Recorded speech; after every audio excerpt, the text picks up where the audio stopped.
আজকে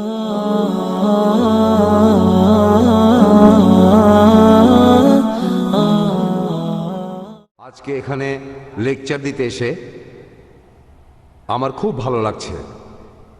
এখানে ভ্রাতৃত্ববোধের এই পরিবেশ আমাকে মুগ্ধ করেছে। আর আমি অনুরোধ করব ডক্টর জাকির নায়েককে, আপনি সামনে আসুন আর আমরা দুজনে কোলাকুলি করি সবার সামনে।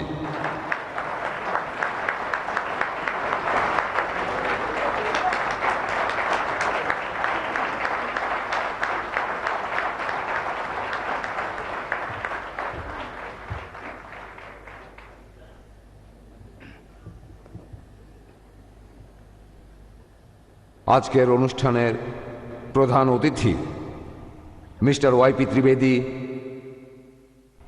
President of Rushabh corporation, Shri Dhanraj Salecha, শ্রদ্ধেয় বক্তা ডক্টর জাকির নায়েক, শ্রদ্ধেয় আয়োজক ও ব্যবস্থাপক doctor Mohammad Naik, vice president IVC Shri Chaman Bhai ভোরা, এছাড়াও অন্যান্য আমন্ত্রিত অতিথি,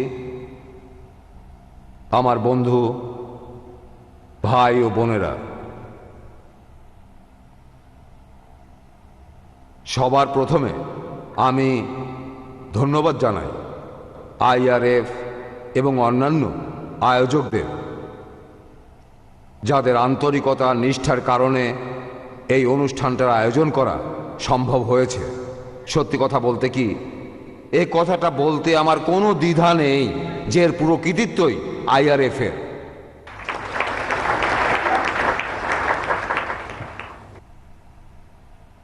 বন্ধুরা, আজকের টপিকটা হলো আমিষ জাতীয় খাবার অনুমোদিত নাকি নিষিদ্ধ মানুষ জাতির জন্য। সত্যি বলতে এ ধরনের যে কোনো মতামত বা বিবৃতিতে এক একজনের দৃষ্টিভঙ্গি এক এক রকম হয়। এখানে একেবারে চূড়ান্তভাবে এমন কোনো উপসংহারে আসা যাবে না যে এটা পুরোপুরি নিষিদ্ধ অথবা পুরোপুরি অনুমোদিত। তাই বন্ধুরা, আসুন আমরা দেখি, আর যখন এই বিষয়ে কথা বলবো তখন শুধুমাত্র ধর্মীয় দৃষ্টিকোণ থেকেই আমরা দেখব না। ধর্ম এখানে অবশ্যই আসবে। আজকের আলোচনার বিষয় থেকে ধর্মকে কোনোভাবেই আলাদা করা যাবে না। তবে আমি আজকে এখানে বলবো এই বিষয়টা যে আমিষ জাতীয় খাবার মানুষের জন্য নিষিদ্ধ। এটা বলার অনেক কারণ আছে, ভৌগোলিক কারণ, ঐতিহাসিক কারণ,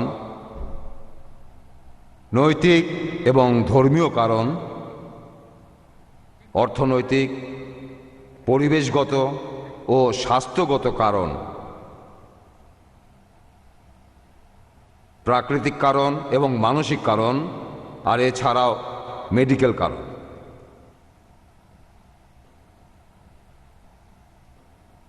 এটা এখনকার দিনে একটা প্রতিষ্ঠিত সত্য যে আমাদের কাজকে নিয়ন্ত্রণ করে আমাদের চিন্তা। আমরা যা ভাবি সেটাই করি, আর আমাদের চিন্তা ভাবনাকে প্রভাবিত করে আমাদের খাদ্য, আমাদের ব্যবহারকেও প্রভাবিত করে খাদ্য।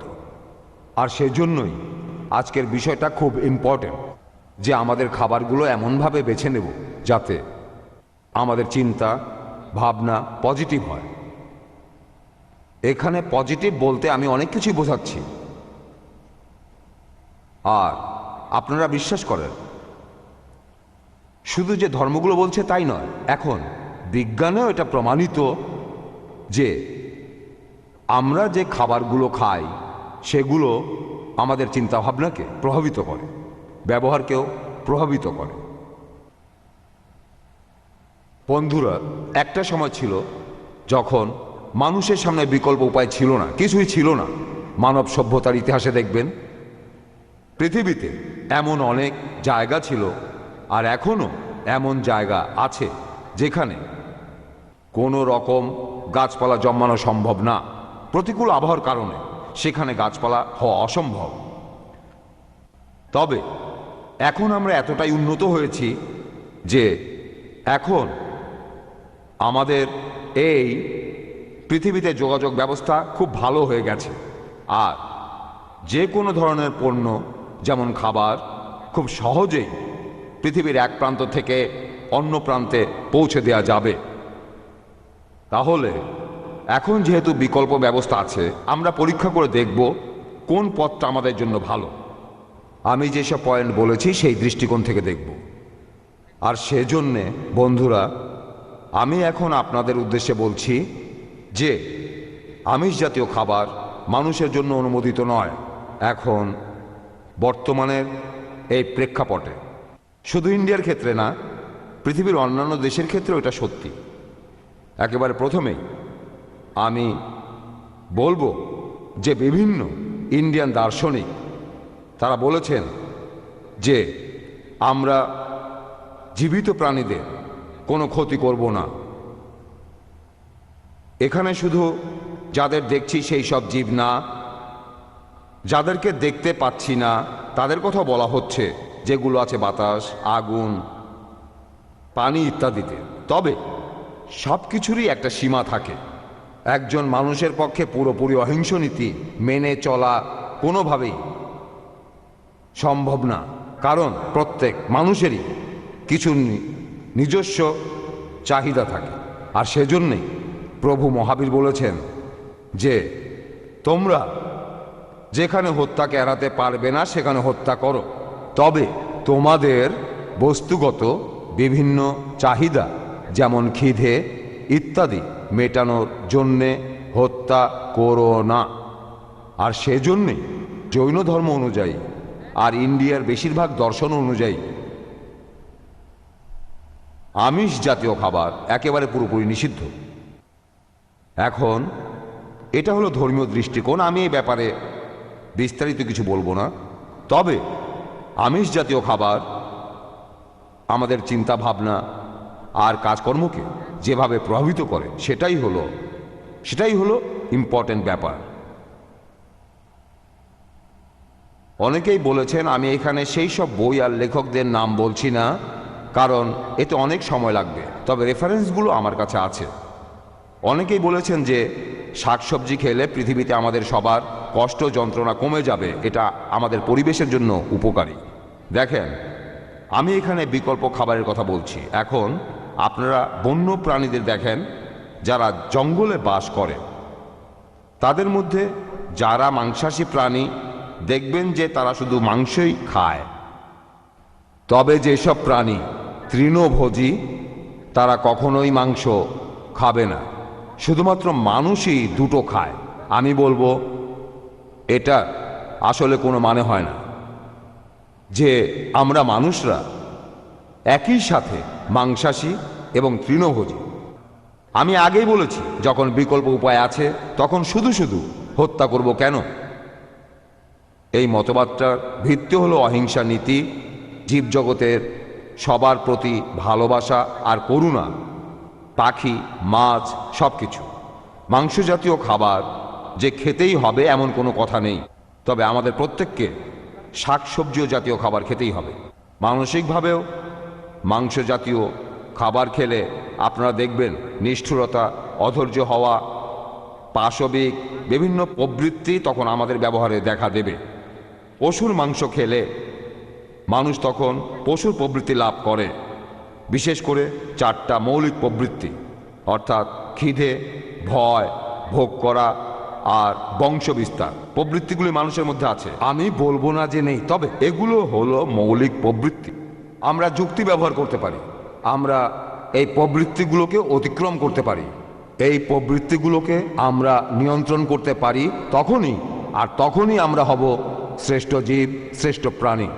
তা না হলে মানুষ আর একটা পশুর মধ্যে কোনো পার্থক্য নেই। তবে মানুষ যুক্তি আর বুদ্ধি ব্যবহার করতে পারে। মাংস জাতীয় খাবার খেলে এই যুক্তি বুদ্ধিকে আচ্ছন্ন করে ফেলে, আর মানুষ তখন আরো বেশি পশুর মতো হয়ে যায়। আর এটার পেছনে বৈজ্ঞানিক কারণটা হলো মাংস হলো প্রত্যেক প্রাণীর শরীরের অংশ। এর মধ্যে আছে তামসিক প্রকৃতি। খাবারের তিনটা প্রকৃতি: তামসিক, রাজসিক আর সাত্ত্বিক। তামসিক এক কথায় বললে পশুর মধ্যে যে বুনো প্রবৃত্তি থাকে সেটাকে বোঝানো হয়। মানুষ তখন পশুর মতো হয়ে যায়, কঠিন হয়ে যায়, নিষ্ঠুর হয়ে যায়, অজ্ঞ হয়ে যায়। মানুষ মৃত পশুর মাংস যদি খায় তাহলে তার মধ্যে সেই পশুর স্বভাব দেখা দেয়। অপরাধের পরিমাণ বেড়ে যায়। মাংস জাতীয় খাবার খেলে মানুষ আক্রমণাত্মক হয়ে যায়। মানুষের যুক্তিবুদ্ধি তখন কমে যায়। মাংস জাতীয় খাবার শুধু অপকারী নয়, এজন্য আরও অনেক সমস্যা হয়, যেমন অপরাধ বেড়ে যায়, নিষ্ঠুরতা বেড়ে যায়। মাংস জাতীয় খাবার খেলে মানুষের মধ্যে ভালোবাসা, সহযোগিতা, আত্মসংযম এই ধরনের বিভিন্ন গুণগুলো কমে যায়। যদি আমরা পশুদের সাথে এমন নিষ্ঠুর ব্যবহার করি তাহলে আমরা মানুষরাও হয়ে যাব অনেক অমানুষ আর অনেক নিষ্ঠুর। আমি একটা শায়েরি বলবো যে তখন কি হবে যদি এভাবেই চলতে থাকে, যে আমরা যদি মাংস জাতীয় খাবার খাই তাহলে ভবিষ্যতে আমাদের কি হবে।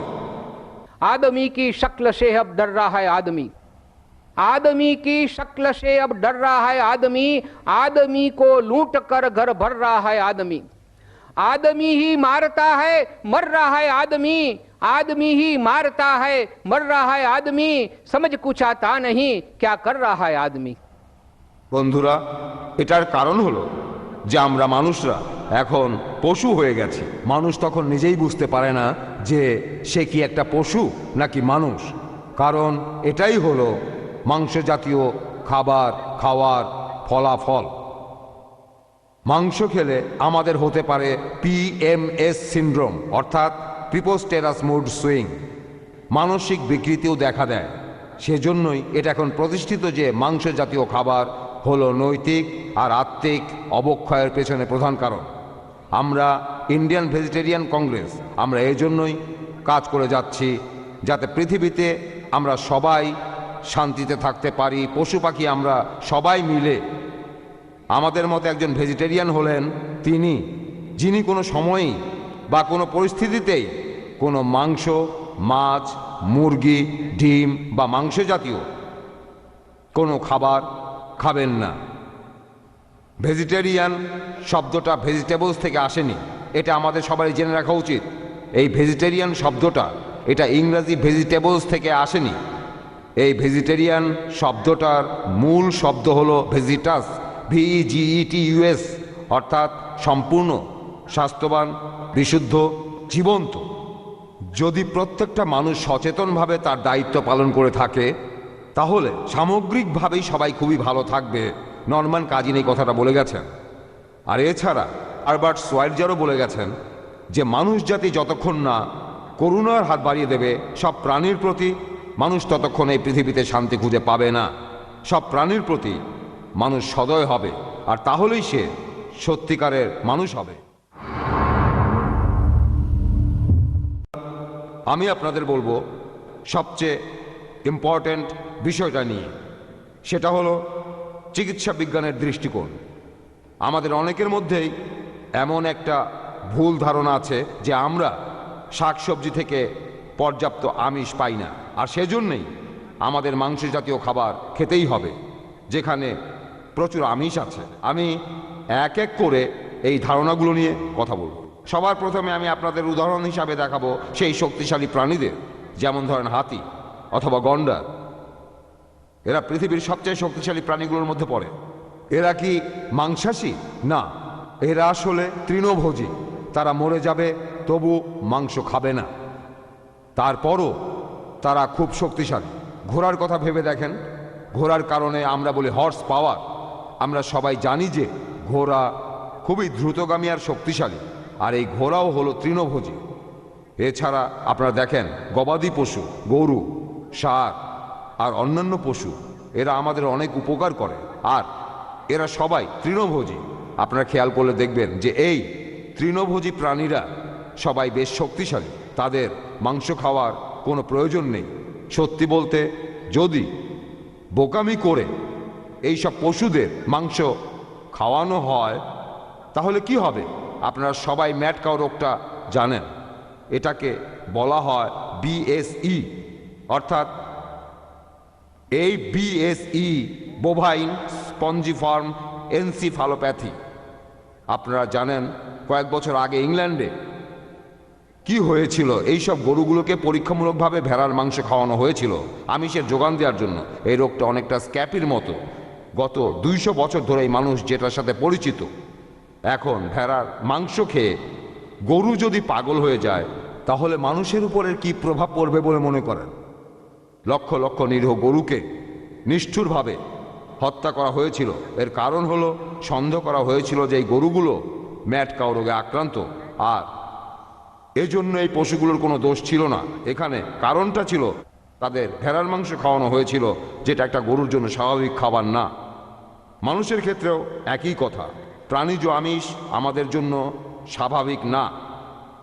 একইভাবে লক্ষ লক্ষ মুরগি মেরে ফেলা হয়েছিল পূর্ব এশিয়ার বিভিন্ন দেশে, কারণ মুরগিগুলো বিভিন্ন রোগে আক্রান্ত হয়েছিল। এবার স্বাস্থ্যকর খাবার নিয়ে বলি।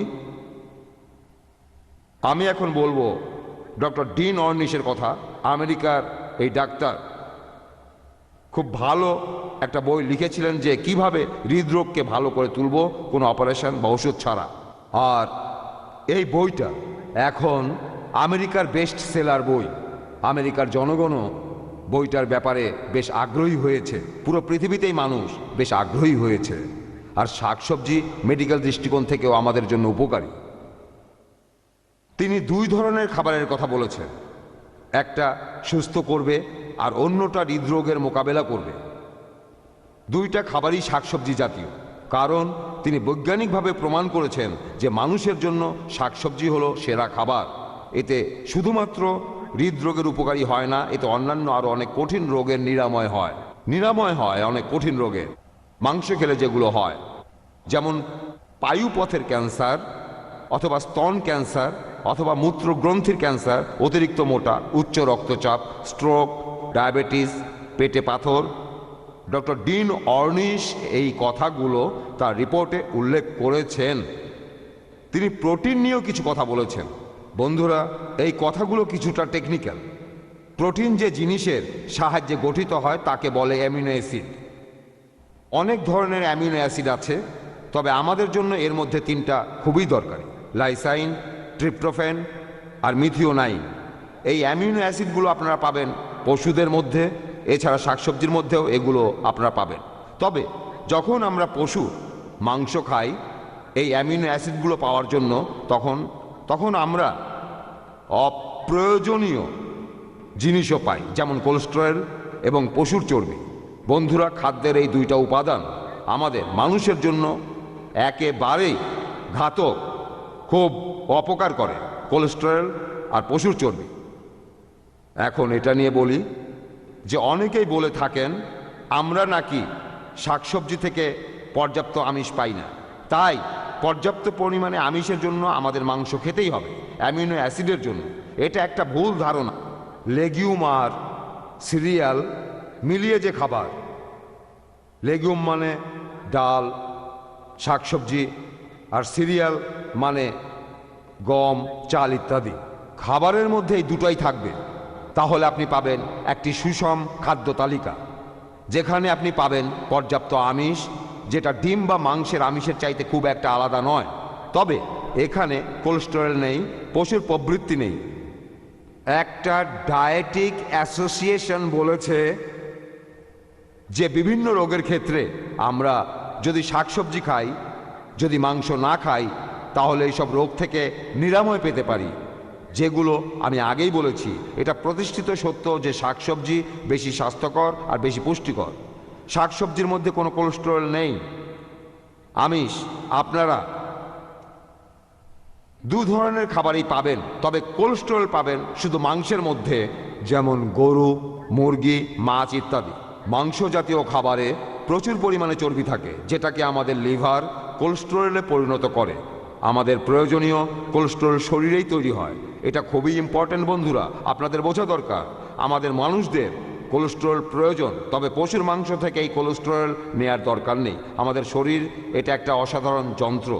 আমাদের শরীরে যে কেমিক্যাল ফ্যাক্টরিটা আছে সেটা নিজেই যাবতীয় আমিষ, যাবতীয় কোলেস্টেরল আমাদের শরীরের ভেতরেই তৈরি করে। আমাদের শরীরের 3/4 কোলেস্টেরল শরীরেই তৈরি হয়। আর অতিরিক্ত পরিমাণ কোলেস্টেরল আর অতিরিক্ত চর্বি এগুলোর কারণেই অনেকের হয় করোনারি হার্ট ডিজিজ। এছাড়াও আরও অনেক অসুখ, এগুলো আমি নিয়েছি বিভিন্ন জার্নাল থেকে, মেডিকেল জার্নাল। মৃগী রোগ, শরীরে ইনফেকশন, কিডনির অসুখ, অতিরিক্ত প্রোটিন আর অতিরিক্ত ইউরিক অ্যাসিড মাংস জাতীয় খাবার খেলে এসব অসুখ হতে পারে। রিউমেটিক ফিভার, আর্থ্রাইটিস, গাউট মাংস জাতীয় খাবারের মধ্যকার ইউরিক অ্যাসিডের কারণেই এই রোগগুলো হতে পারে। বৃহদন্ত্র দুর্বল হয়ে যেতে পারে, রোগ প্রতিরোধ ক্ষমতা কমে যায়। আমেরিকার এক ডাক্তার দীপক চোপড়া বলেছেন যে ঠিকমতো আমরা যদি আমাদের শরীরের যত্ন নেই তাহলে 100 বছর বাঁচা সম্ভব। আসুন এবারে আমরা দেখি উত্তর মেরুর এস্কিমোদের একটু দেখে আসি। সেখানে দেখবেন গাছপালা জন্মানো সম্ভব না, মাংস ছাড়া কোনো উপায় নেই। আর এস্কিমোদের গড় আয়ু মাত্র 30 বছর। মাংস জাতীয় খাবারে ভিটামিন এ আর ভিটামিন সি কম পেয়ে থাকবেন, তবে শাকসবজি জাতীয় খাবারে প্রচুর পরিমাণে পাবেন। আর ডিমের মধ্যে কিছু ব্যাকটেরিয়া আছে যেগুলো বিভিন্ন চর্মরোগের কারণ, যেমন একজিমা, স্ক্যাবিজ, কুষ্ঠ ইত্যাদি। এবারে কিছু বৈজ্ঞানিক তথ্য দিচ্ছি। এক মেডিকেল পরীক্ষায় প্রমাণিত হয়েছে আমিষভোজীদের তুলনায় নিরামিষভোজীদের হৃদরোগ কম হয়। এছাড়াও এটা এখন সবাই জানে, শুধু ইন্ডিয়াতেই নয়, উন্নত দেশের মানুষও এখন জানে যে কারো মেডিকেল চেক আপ সেটা আসলে কখনো ফুলপ্রুফ হয় না। যে অসুখগুলো তারা বহন করে সেগুলো বংশধরদের ভেতরে ছড়িয়ে পড়ে।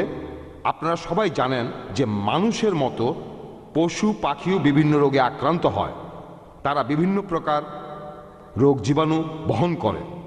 যখন এই পশুগুলোকে মেরে কেউ সেই মাংস খায় তখন এই মাংসের রোগ জীবাণু যেটা সেই মৃত পশুটার শরীরে ছিল সেটা তখন পুরোপুরি মানুষের শরীরে চলে যায়। ফুড পয়জনিং যে ঘটনাগুলো তার মধ্যে 90% হয় মাংস জাতীয় খাবার থেকে। যখন কোনো পশু বা পাখিকে কসাইখানায় নেওয়া হয়, এখানে আপনাদের এই ব্যাপারটা একটু ব্যাখ্যা করে বলি। যদি আপনারা পশু পাখির কসাইখানায় গিয়ে থাকেন তাহলে এটা বুঝবেন, যখন এই প্রাণীগুলোকে কসাইখানায় নেওয়া হয় আর তারা বুঝতে পারে যে তাদের মেরে ফেলা হবে, তখন তারা খুব ভয়, ব্যথা আর খুব কষ্ট পেয়ে থাকে।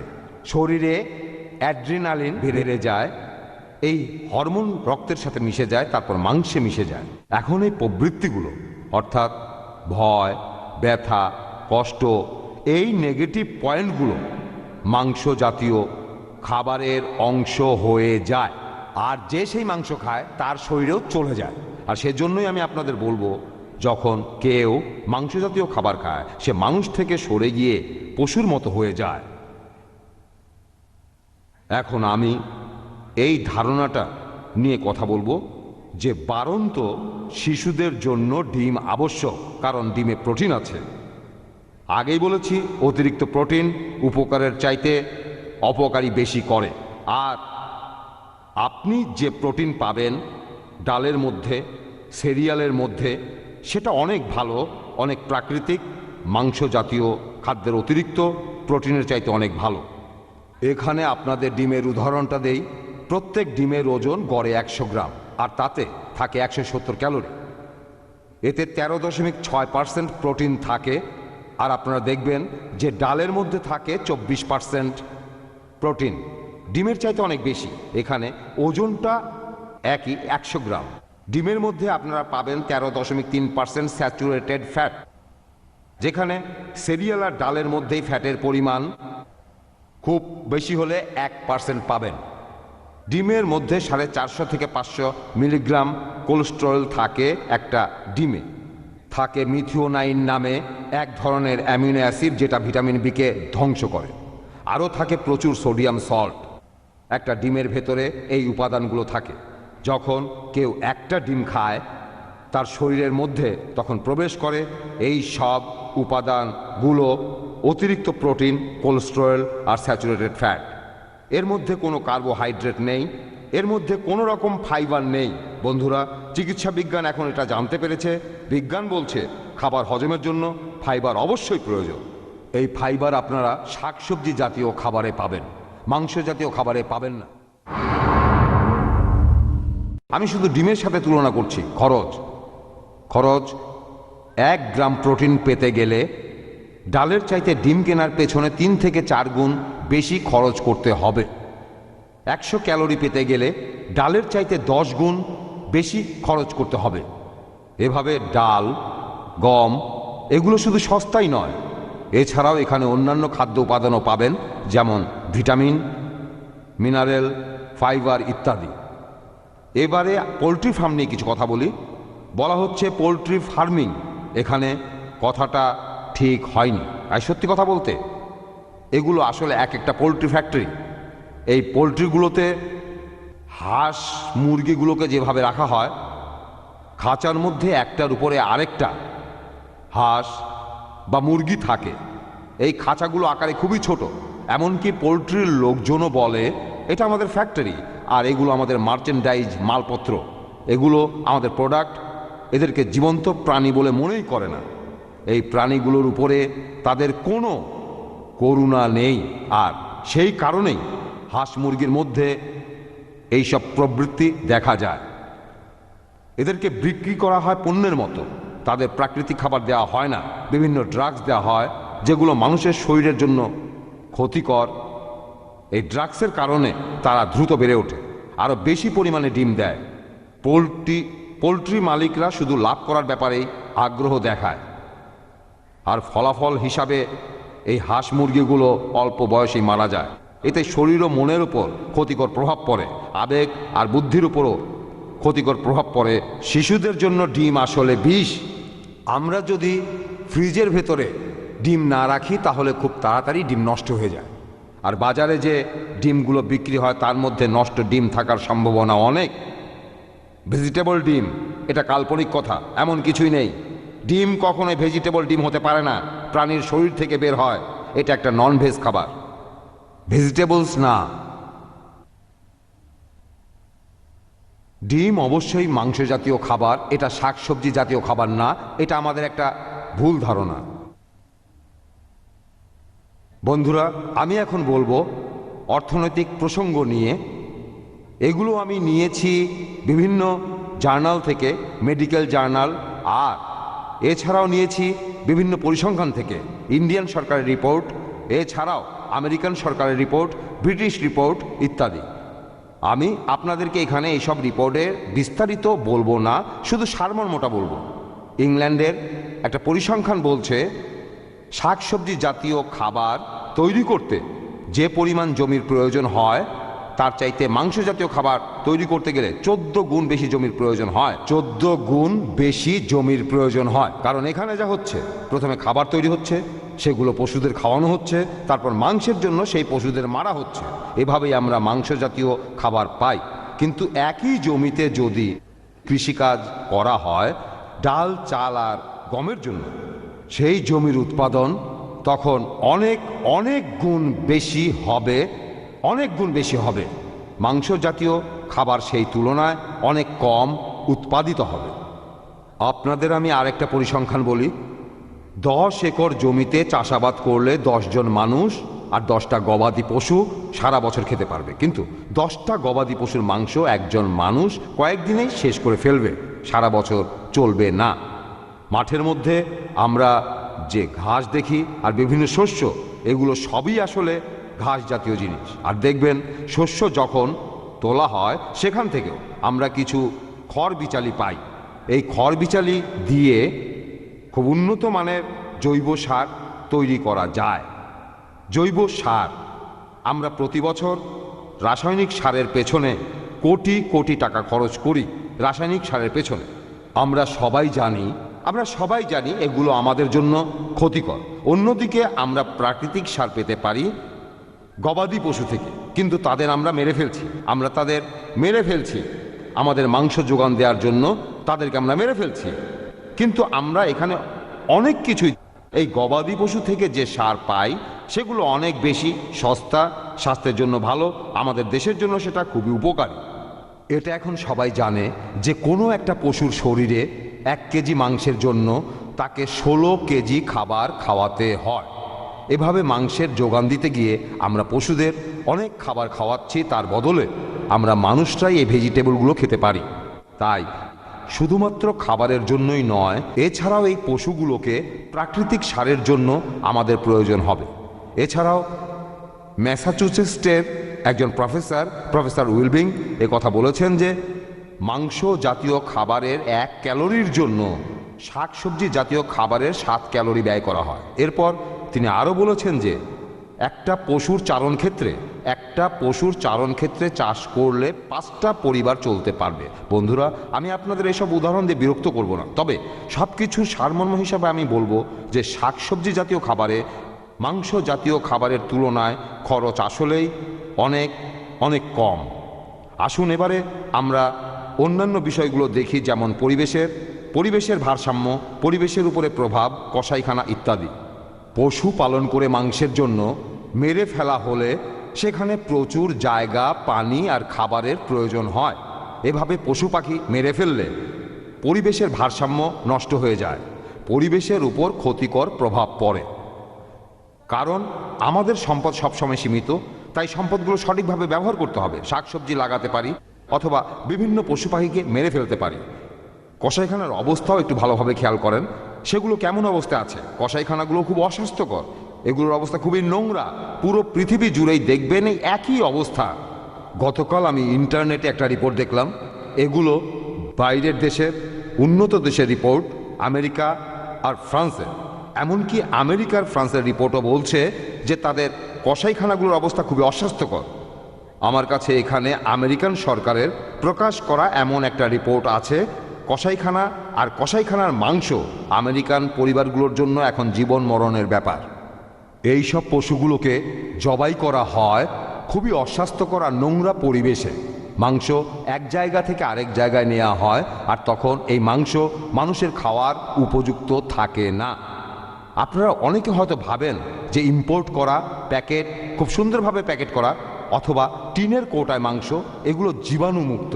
আপনারা ভুল ভাবছেন, এই মাংস আসছে ওই কসাইখানাগুলো থেকেই। আমি এখানে যেসব কথা বললাম, মেডিকেল সায়েন্সও একই কথা বলে। শুধু তাই নয়, মাংস ঠিক রাখার জন্য কেমিক্যাল মেশানো হয়, বিভিন্ন কেমিক্যাল, এতে করে সেই মাংস আর পচে না। ইন্ডিয়া সহ পুরো পৃথিবীতে মানুষ এখন পরিবেশ সচেতন হয়েছে, আর অনেকে ভেজিটেরিয়ান হয়ে গেছে। পরিবেশ বান্ধব এই শাকসবজি সব জায়গায় পাবেন। এখন দেখবেন পুরো পৃথিবী জুড়েই মানুষ এখন আগ্রহী হচ্ছে পরিবেশ বান্ধব এই শাকসবজির ব্যাপারে, কারণ এই খাবারগুলো খুবই উপকারী আর স্বাস্থ্যকর। যেসব দেশে গাছপালা জন্মানোর পরিবেশ নেই, সেখানে এখন গ্রিন হাউসে বা গ্লাস হাউসের ভেতরে শাকসবজির চাষ করছে। যোগাযোগ ব্যবস্থা উন্নত হয়ে যাওয়ার কারণে ব্যাপারটা এখন আরও সহজ হয়ে গেছে। সত্যি বলতে ইন্ডিয়ার মতো উন্নয়নশীল দেশে সরকার আর এনজিওগুলোর আরও বেশি গুরুত্ব দেওয়া উচিত চাষাবাদ আর শাকসবজি জাতীয় খাবার রপ্তানি করার উপরে। এতে আমাদের অনেক অর্থনৈতিক সমস্যার সমাধান হবে। এবারে পরিবেশ দূষণ। কসাইখানাগুলো নোংরা থাকার কারণে যে পরিবেশ দূষণ হয় সেটা ভয়াবহ। এই পশু পাখির মলমূত্র, এমনকি আধুনিক কসাইখানাগুলোতেও একেবারে খোলা অবস্থায় থাকে, একেবারে উড়ন্ত। পশু পাখির হাড়গোড়, তাদের রক্তের প্রবাহ, এসব মিলে পরিবেশকে দূষিত করে। পরিবেশের ভারসাম্য। মানুষের জন্য পশু পাখি দরকার, তবে সেটা নিয়ে বাড়াবাড়ি করলে চলবে না। একে অন্যের উপর নির্ভরশীল। গরু, ভেড়া, মাছ, ব্যাঙ ইত্যাদি মৃত না থেকে জীবিত থাকলেই আমাদের জন্য বেশি উপকারী। তাহলে কেন মেরে ফেলবো বন্ধুদের আর উপকারীদের? তাদেরকে মারবো শুধু মাংস খাওয়ার জন্যে? পশু পাখিদের প্রতি এতটা অকৃতজ্ঞ হওয়া উচিত না। এরা ক্ষুদ্র জীব, আমরা এদেরকে বলি পশু আর পাখি। এবারে আপনারা অন্য আরেকটা দৃষ্টিকোণ থেকে দেখেন, সেটা প্রাকৃতিক সার। আমি আগেই বলেছি যে পশু পাখির মলমূত্র থেকে যে প্রাকৃতিক সার হয় সেটা কৃত্রিম সারের চেয়ে অনেক বেশি উপকারী। কৃত্রিম সার ব্যবহার করলে পরিবেশের ক্ষতি হয়। আমি অর্থনৈতিক দৃষ্টিকোণ থেকেও বলছি, এই রাসায়নিক উপাদানগুলো আমদানি করা হচ্ছে কৃত্রিম সার বানানোর জন্য। এভাবে দেশের টাকা বাইরে চলে যাচ্ছে। বন্ধুরা, আমি এভাবে ঐতিহাসিক আর ভৌগোলিক দৃষ্টিকোণ থেকে বলবো, আমি আগেও কিছুটা বলেছি, পৃথিবীতে অনেক মরুভূমি আছে, মাইলের পর মাইল মরুভূমি, সেখানে কোনো গাছপালা জন্মাতে পারে না। সেখানে খাবারের একমাত্র উৎস পশু পাখির মাংস। ভৌগোলিকভাবে এস্কিমোদের কথা বলেছি, তাদেরও মাংস ছাড়া কোনো উপায় নেই। তবে আমাদের হাতে বিকল্প উপায় আছে, যেটা স্বাস্থ্যকর, যেটা অনেক সস্তা আর পরিবেশ বান্ধব। আমরা এই খাবারগুলোই খাবো। এবারে বন্ধুরা, আমি সবচেয়ে ইম্পর্ট্যান্ট বিষয়টা নিয়ে বলবো, যেখানে আমার কথাটাই প্রমাণিত হবে কোনো দ্বিধাদ্বন্দ্ব ছাড়াই, যে মানুষ প্রাকৃতিকভাবেই ভেজিটেরিয়ান। আমি আপনাদের 16টা পয়েন্ট বলবো তুলনা করে আমাদের শরীর কিভাবে গঠিত। আর আপনারাও সবাই জানেন, বিজ্ঞান আমাদের জানিয়েছে বিভিন্ন পশুর দাঁত কেমন হয়, দাঁতের প্রকৃতি। আমি প্রথমে তৃণভোজীদের কথা বলি। তৃণভোজী প্রাণী, তাদের দাঁতগুলো চোয়ালের সাথে লাগানো, ছোট, ভোঁতা আর কাছাকাছি থাকে। আর মাংসাশীদের ক্ষেত্রে দাঁতগুলো ধারালো, সূচালো, লম্বা আর কোনাকুনি। মানুষের দাঁতের মধ্যে 2টা বা 4টা দাঁত, যেগুলো কিছু মানুষ বলে সেগুলো কুকুরের দাঁতের মতো। এগুলো আসলে মাংস খাওয়ার জন্য না। এই দাঁতগুলো বানর আর শিম্পাঞ্জিদের আছে, তারা এই দাঁতগুলো দিয়ে গাছ থেকে ফল ছিঁড়ে আনে, তারপর সেই ফল খায়। তাদের নখর, তৃণভোজীদের ধারালো নখ থাকে না, তারা শুধুমাত্র ফল ছিঁড়তে পারে। আর মাংসাশীদের ক্ষেত্রে তারা ধারালো নখ দিয়ে শিকারকে ছিন্ন ভিন্ন করে ফেলে। তারপর চিবানোর অভ্যাস। তৃণভোজী প্রাণীদের চোয়াল ওঠানামা করে উপরে আর নিচে, ডানে আর বামে। তারপর তারা সেই খাবারগুলো চিবিয়ে পেটের ভেতরে ফেলে। আর মাংসাশী প্রাণীরা নিচের চোয়ালটা উপরে ওঠায় আর নিচে নামায়। তারপর তারা ভালোভাবে না চিবিয়েই সেটা গিলে ফেলে। এখন বন্ধুরা নিজেরাই তুলনা করে দেখেন, আমি শুধু তৃণভোজী আর মাংসাশীদের কথা বলছি। আপনারা নিজেরাই তুলনা করে দেখবেন যে আমরা এখানে কোন দলের ভেতরে পড়ি। আমাদের সাথে মিল কি তৃণভোজী প্রাণীদের নাকি মাংসাশী প্রাণীদের সাথে? জিহ্বা। তৃণভোজী প্রাণীর জিহ্বা হয় মসৃণ, আর মাংসাশী প্রাণীদের জিহ্বা খুব খসখসে। পানি খাওয়ার অভ্যাস, এটা খুবই ইম্পর্টেন্ট। আমার বন্ধু ডক্টর পরেশ দালাল বলেছিলেন, তিনি বলেছিলেন যে তৃণভোজী প্রাণীগুলো তারা পানি খায়, ঠোঁট দিয়ে চুষে খায়। আর মাংসাশী প্রাণীদের দেখবেন তারা পানি খায় জিহ্বা দিয়ে, পানি চেটে খায়। আমরা এমনটা করি না, আমরা সবসময় ঠোঁট দিয়ে পানি খাই। এবারে এদের বৃহদন্ত্রের দৈর্ঘ্যটা দেখি। তৃণভোজী প্রাণীদের বৃহদন্ত্র বড়, শরীরের চাইতে 4 গুণ বড়। মাংসাশী প্রাণীদের ক্ষেত্রে এমনটা নয়। মাংসাশীদের ক্ষেত্রে দেখবেন তাদের বৃহদন্ত্র বেশ ছোট, শরীরের দৈর্ঘ্যের সমান। আর এই কারণেই এইসব প্রাণী দূষিত অবস্থায় থাকে। লিভার আর কিডনি, তৃণভোজীদের ক্ষেত্রে এগুলো আকারে ছোট, তাই তারা সহজে বর্জ্য পদার্থ বের করে দিতে পারে না। আর মাংসাশীদের ক্ষেত্রে লিভার আর কিডনি আকারে অনেক বড় হয়, তাই তারা সহজেই বর্জ্য পদার্থ বের করে দিতে পারে। পরিপাকতন্ত্র, তৃণভোজীদের পরিপাকতন্ত্রে কম পরিমাণ হাইড্রোক্লোরিক অ্যাসিড থাকে, তাই তারা মাংস হজম করতে পারে না। আর মাংসাশী প্রাণীদের ক্ষেত্রে তাদের শরীরে অনেক হাইড্রোক্লোরিক অ্যাসিড থাকে, আর সেজন্যই তারা মাংস হজম করতে পারে। মানুষ এভাবে হজম করতে পারে না। মুখের লালা, তৃণভোজীদের মতো মানুষেরও মুখের লালা ক্লাইন থাকে। এছাড়াও অনেক ভিটামিন থাকে, যেগুলো পাকস্থলীর ভেতরে শর্করা জাতীয় খাবার হজম করতে সাহায্য করে। আর মাংসাশী প্রাণীদের ক্ষেত্রে তাদের মুখের লালা সবসময় অ্যাসিডিক।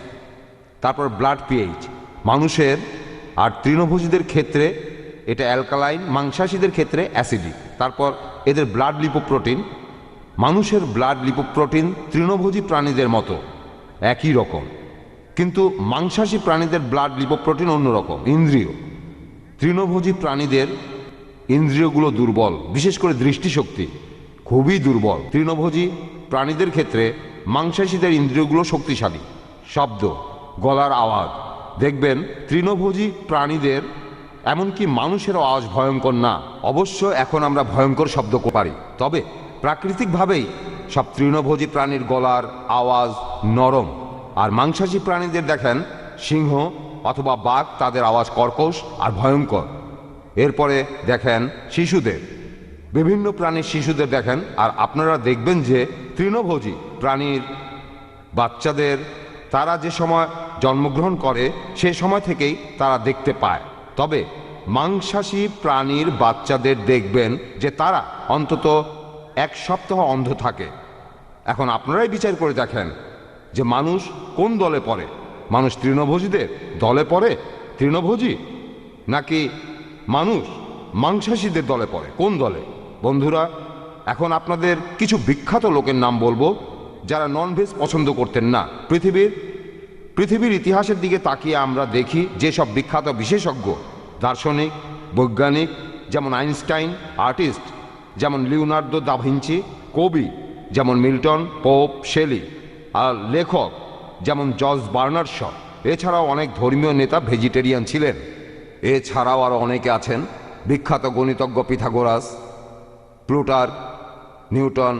এছাড়াও বিজ্ঞানী Einstein, doctor Annie Besant, reverend doctor Walter Boss, George Bernard Shaw Tolstoy, বিখ্যাত দার্শনিক সক্রেটিস আর অ্যারিস্টটল।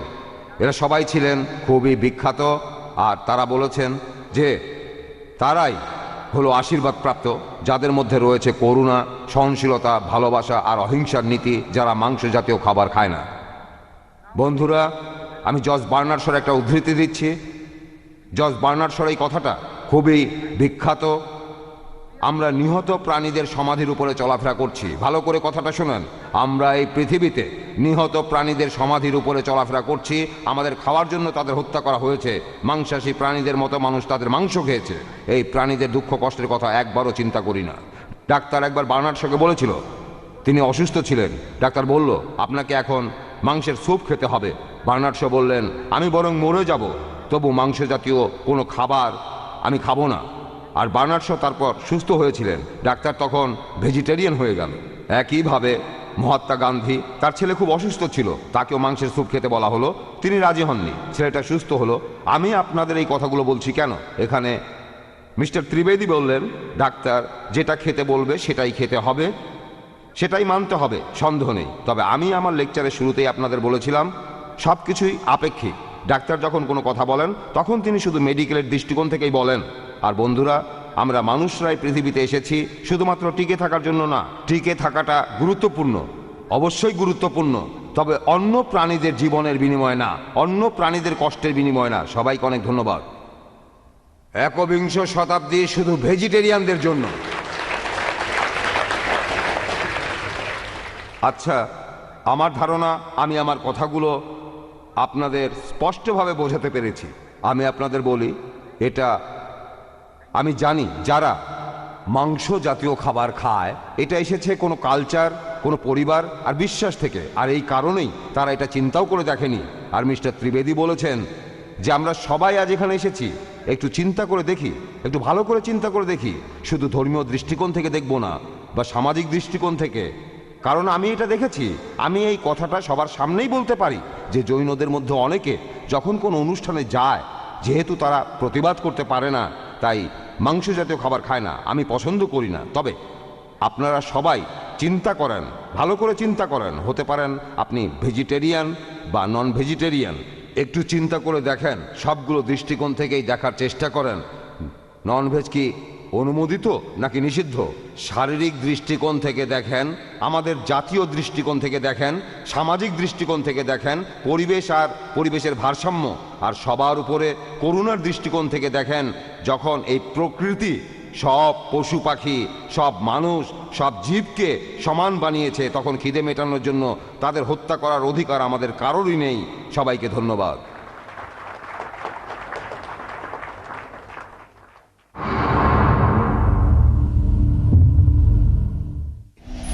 পেশ করা হচ্ছে পিস মোবাইল মানবতা। এখন আপনাদের সামনে আসছেন ডক্টর জাকির নায়েক।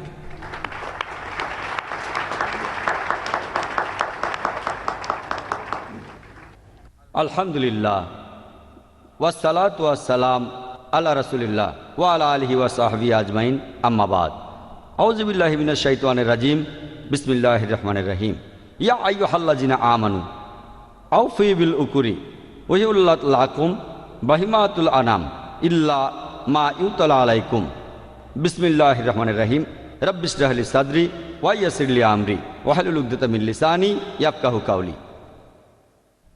শ্রদ্ধেয় মিস্টার রাশমি ভাই জাভেরি, মিস্টার ত্রিবেদী, ডক্টর মোহাম্মদ নায়েক, অনুষ্ঠানে আমন্ত্রিত অতিথিবৃন্দ, শ্রদ্ধেয় গুরুজনেরা এবং আমার প্রিয় ভাই বোনেরা, আপনাদের সবাইকে স্বাগত জানাই ইসলামিক সম্ভাষণে। আসসালামু আলাইকুম ওয়া রাহমাতুল্লাহি ওয়া বারাকাতুহু।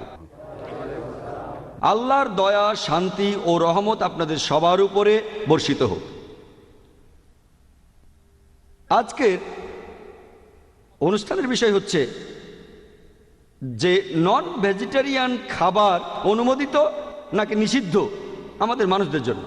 বিষয় এটা না যে ভেজ খাবার আর নন ভেজ খাবারের মধ্যে কোনটা স্বাস্থ্যকর বা কোনটা ভালো। যদি প্রমাণ করি যে আপেল এই ফলটা আমের চাইতে ভালো, তার মানে এই নয় যে আম খাওয়া নিষিদ্ধ।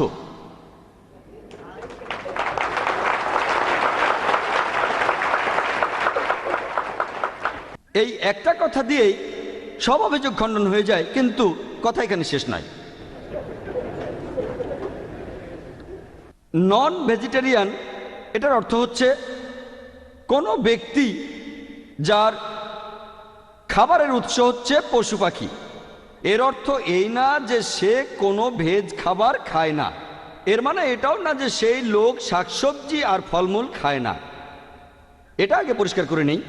এখানে আরো সঠিক আর বৈজ্ঞানিক শব্দটা হচ্ছে একজন বহুভোজী, যে লোক বিভিন্ন ধরনের খাবার খায়, বিশেষ করে যেগুলোর উৎস হচ্ছে গাছ আর পশু পাখি।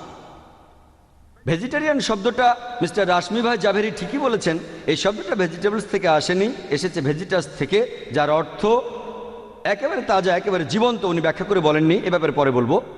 আর উনি এটা বলেননি যে ভেজিটেরিয়ানদের মধ্যেও শ্রেণীবিভাগ আছে। ফ্রুটোরিয়ান, যারা শুধু ফলমূল খেয়ে থাকে।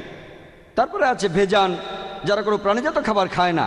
এরপর ল্যাক্টো ভেজিটেরিয়ান, আমার ধারণা মিস্টার রাশমি ভাই জাভেরিও তাই, তারা দুধ খায়। এরপরে আছে ওভো ভেজিটেরিয়ান, যারা ডিম খায়। তারপরে ল্যাক্টো ওভো ভেজিটেরিয়ান, যারা দুধ আর ডিম খায়। এরপর পেস্কো ভেজিটেরিয়ান, যারা মাছ খায়। আছে সেমি ভেজিটেরিয়ান, যারা মুরগি খায়।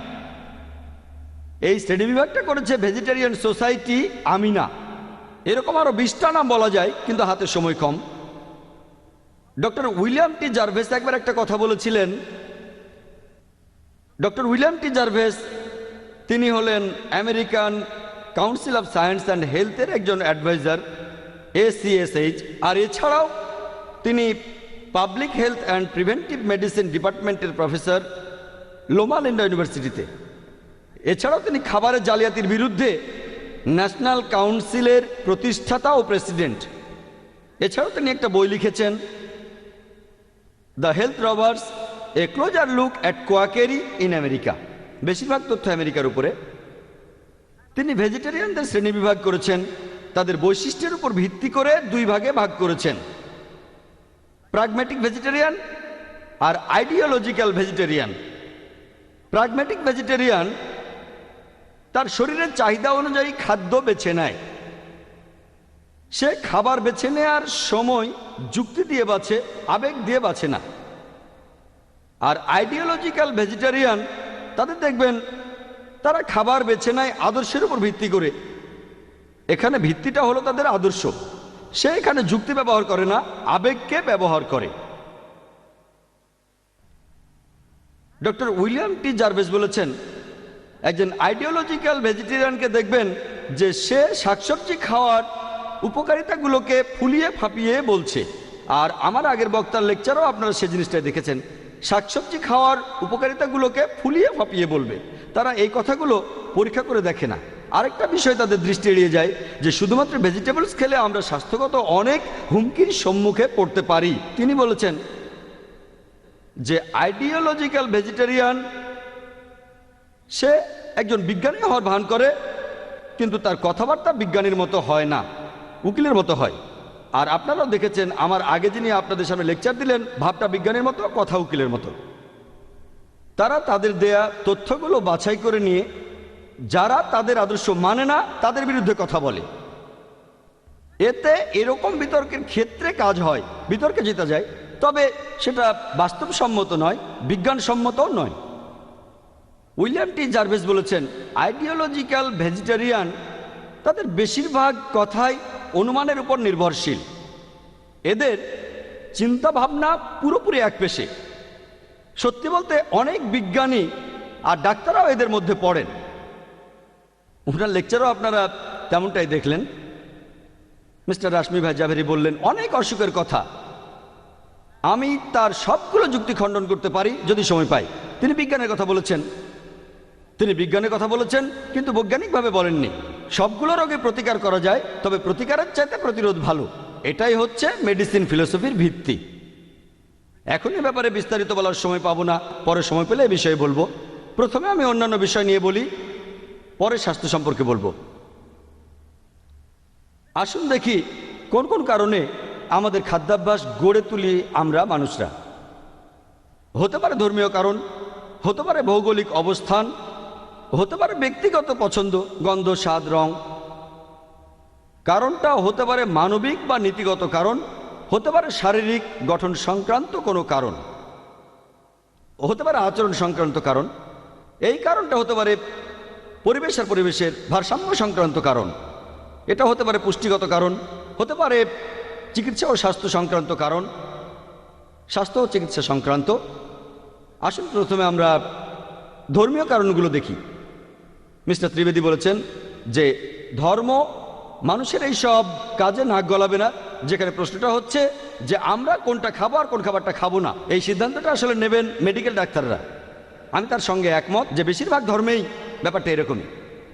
এই ধর্মীয় ব্যবস্থা যেটা সর্বোচ্চ আসনে আছেন ঈশ্বর, তিনি যদি ডাক্তার না হন, আপনার ঈশ্বর যদি ডাক্তার না হয়, তাকে মানার প্রয়োজন নেই। তিনি বললেন ডাক্তারই সিদ্ধান্ত নেবেন। কিন্তু ইসলামে আমরা মানি যে আল্লাহ সুবহানাহু ওয়া তাআলা মহান ঈশ্বর, আমাদের সৃষ্টিকর্তা। আর পুরো বিশ্বজগতের সৃষ্টিকর্তা, তার জ্ঞান অনেক বেশি, পৃথিবীর সমস্ত ডাক্তারের সমষ্টি চাইতেও বেশি।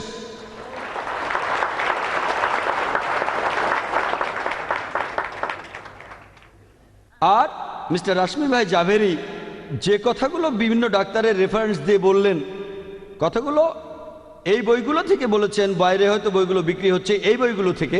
বইগুলোর কিছু পয়েন্ট নিয়েও বলবো। বইগুলোতে যেসব কথা আছে তার অনেক কিছুই কাল্পনিক, কাল্পনিকের কোথাও অস্তিত্ব নেই। কিছু হলো অপ্রাসঙ্গিক, কিছু অপরীক্ষিত, আর কিছু সত্যি আছে, তবে সেগুলো অর্ধেক সত্যি। আমি একটা কথা পরিষ্কার করে বলি, এটা এখানে প্রমাণ করব নিঃসন্দেহে যে নন ভেজ খাবার মানুষের জন্য অনুমোদিত। এখানে উপস্থিত বা বাইরের ভেজিটেরিয়ানদের অনুভূতিতে আঘাত করার কোনো ইচ্ছে আমার নেই। যখন এটা বিজ্ঞান দিয়ে আর যুক্তি দিয়ে প্রমাণ করব যে নন ভেজ খাবার এটা অনুমোদিত, তখন যদি কেউ আহত হন, তার অনুভূতি আহত হয়, আমি আগে থেকেই ক্ষমা চাইছি, আগেই ক্ষমা চেয়ে নিলাম। আমি কারো অনুভূতিতে আঘাত করতে চাই না। তবে আমাকে এখানে আগের বক্তার লেকচারের উত্তরে কিছু বলতে হবে। ইসলাম ধর্মের নিয়ম অনুযায়ী এটা আবশ্যিক না যে আমাদের সবাইকে ননভেজ খেতে হবে। একজন মুসলিম যদি সে ভেজিটেরিয়ানও হয়, তারপরও সে একজন ভালো মুসলিম হতে পারে। তবে যখন আমাদের স্রষ্টা আল্লাহ সুবহানাহু ওয়া তাআলা আমাদের অনুমতি দিয়েছেন ননভেজ খাওয়া যাবে, তাহলে সেটা কেন খাবো না? আমার লেকচারের শুরুতে কোরআনের একটি আয়াতের উদ্ধৃতি দিয়েছিলাম। সূরা মাইদার Chapter number 5, verse number 1. বলা হয়েছে, Ya ayyuhallazina amanu. হে মুমিনগণ, আউফু বিলুকরি উহিল্লাত লাকুম বাহিমাতুল আনাম ইল্লা মা ইউতলা আলাইকুম। তোমরা অঙ্গীকার পূর্ণ করবে, তোমাদের জন্য হালাল খাবার হলো যাবতীয় চতুষ্পদ প্রাণী যেগুলোর কথা বলা হয়েছে সেগুলো বাদে। এরপর পবিত্র কোরআনে সূরা আল-নাহলের 5 নম্বর আয়াতে উল্লেখ করা হয়েছে যে আল্লাহ চতুষ্পদ জন্তু সৃষ্টি করেছেন তোমাদের জন্য, যাতে অনেক উপকার আছে। শীত নিবারণ করো আর এই জন্তুর মাংস তোমরা খাও। এরপর পবিত্র কোরআনে সূরা মুমিনুনের 21 নম্বর আয়াতে উল্লেখ করা হয়েছে যে তোমরা গবাদি পশুর মাংস খেতে পারো। আসুন এবারে ভৌগোলিক কারণগুলো দেখি, পরিবেশগত কারণগুলো দেখি। আমরা জানি এটা মানুষের খাদ্যাভ্যাসকে প্রভাবিত করে। যেমন উপকূলীয় অঞ্চলে যে মানুষ থাকে তারা অনেক মাছ খায়। দক্ষিণ ইন্ডিয়ায় দেখবেন যে সেখানে ধান বেশি হয়। মরুভূমিতে যেসব মানুষ থাকে সেখানে গাছপালা একেবারে দেখাই যায় না। মানুষ মরুভূমিতে মানুষেরা খায় মাংস জাতীয় খাবার। এস্কিমোরা উত্তর মেরুতে থাকে, সেখানেও বরফের মধ্যে গাছপালা জন্মানো সম্ভব না। তারা প্রধানত সামুদ্রিক খাবার খায়। আর মিস্টার জাভেরি বললেন যে তিনি জানেন যে পৃথিবীর অনেক জায়গায় কোনো গাছপালা জন্মায় না, কিন্তু এখন যোগাযোগ ব্যবস্থার উন্নতি হয়েছে, আমরা তাদের শাকসবজি সেখানে পাঠিয়ে দেব। আমি অনুরোধ করব ইন্ডিয়ান ভেজিটেরিয়ান কংগ্রেসকে পাঠিয়ে দেন, শুধু পরিবহন খরচটা দেন তাহলেই হবে। আপনারা এস্কিমোদের কাছে পাঠান, তারপরে আপনারা সৌদি আরবে পাঠান। সৌদি আরবে গেলে দেখবেন শাকসবজির দাম বেশি। কেন? কারণ পরিবহন খরচ অনেক বেশি, সেজন্য এইসব জায়গায় শাকসবজির দাম বেশি। এটা খুব অযৌক্তিক আর অবৈজ্ঞানিক হবে যে বেশি টাকা খরচ করে যে খাবারটা কিনবো সেটা কম পুষ্টিকর। আসুন এবারে মানবিক কারণটা দেখি, নীতিগত কারণটা দেখি। আর অনেক ভেজিটেরিয়ান তারা বলে যে সব জীবনই পবিত্র আর জীবিত কোনো প্রাণীকে মারা উচিত না। তারা এটা বুঝতে পারে না যে এখন এটা আমরা সবাই জানি যে এমনকি গাছেরও জীবন আছে। তাহলে প্রাণী হত্যার বিরুদ্ধে কথা বলা সেটা দিয়ে এখন কাজ হবে না, অনেক আগে হতে পারে। কয়েক শতাব্দী আগে এই যুক্তিতে কাজ হতো, কিন্তু এখন এটার কোনো মূল্য নেই। এখন তারা এভাবে যুক্তি দেয়, হ্যাঁ আমরা জানি যে গাছের জীবন আছে, কিন্তু যন্ত্রণা অনুভব করে না, তাই গাছকে হত্যা করা এটা একটা ছোট অপরাধ, তুলনামূলকভাবে প্রাণী হত্যা করা অনেক বড় অপরাধ। এখন বিজ্ঞান আরো উন্নত হয়েছে আর আমাদের জানিয়েছে যে এমনকি গাছও যন্ত্রণা অনুভব করে, তারা কাঁদতেও পারে। তবে গাছপালার এই কান্না আমরা মানুষরা কানে শুনতে পাই না, কারণ যে শব্দ তরঙ্গ আমরা শুনতে পাই তার সীমা 20 সাইকেল পার সেকেন্ড থেকে 20,000 সাইকেল পার সেকেন্ড পর্যন্ত। এই সীমার উপরে বা নিচে থাকলে আমরা কান শুনতে পাবো না। পশু পাখিরা কান্নাকাটি করলে সেটা আমরা ঠিকই শুনতে পাবো, তবে গাছপালার কান্না সেটা আমরা শুনতে পাই না। আপনারা গাছপালার এই কান্না শুনতে পান না শুধুমাত্র এই কারণে তাদের কষ্ট দিতে পারেন না। আপনাদের যুক্তি দিয়েই আপনাদের দেখিয়ে দিলাম।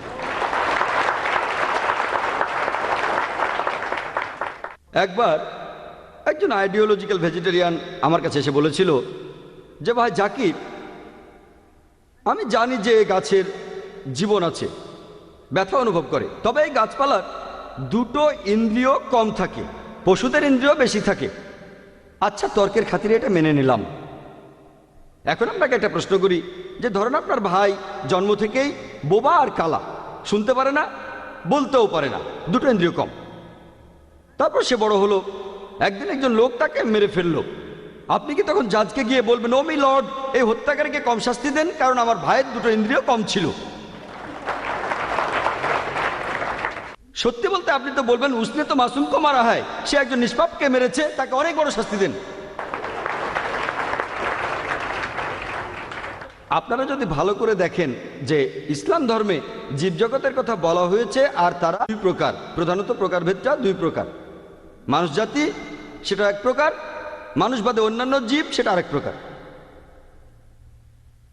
মানুষ জাতির কাউকে হত্যা করার কথা যদি বলা হয়, পবিত্র কোরআনে সূরা মাইদার 32 নম্বর আয়াতে উল্লেখ করা হয়েছে, যদি কোনো মানুষ, কোনো লোক অন্য মানুষকে হত্যা করে আর যদি সেটা নরহত্যা বা কোনো ধ্বংসাত্মক কাজের জন্য না হয়, তাহলে সে যেন পুরো মানুষ জাতিকেই হত্যা করলো। আর যদি কেউ অন্য মানুষের জীবন বাঁচায়, তাহলে সে যেন পুরো মানুষ জাতিকেই বাঁচালো। যদি কেউ অন্য মানুষকে হত্যা করে, হোক মুসলিম বা অমুসলিম, যদি সেটা নরহত্যা বা ধ্বংসাত্মক কাজের অপরাধে না হয়, কোরআন বলছে সে পুরো মানুষ জাতিকেই হত্যা করলো। যদি কোনো মানুষকে বাঁচান, তাহলে আপনি পুরো মানুষ জাতিকে বাঁচালেন।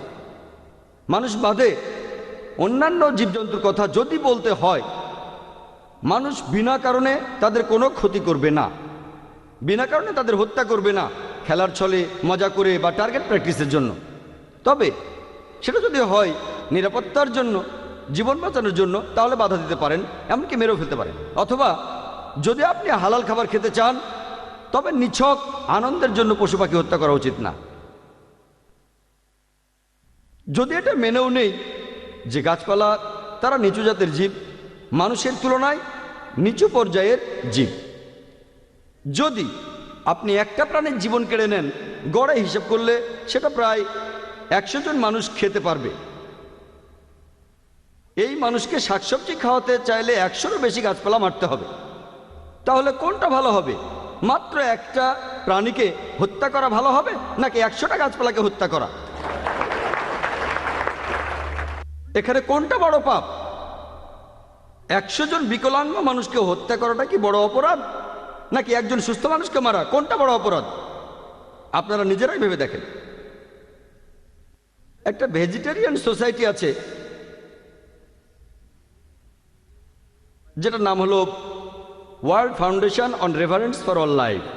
মিস্টার জাভেরি বেশিরভাগ উদ্ধৃতি দিয়েছেন এই বই থেকে। এটা ছাড়া এই বইগুলো থেকেও বেশিরভাগই, প্রায় সবগুলোই।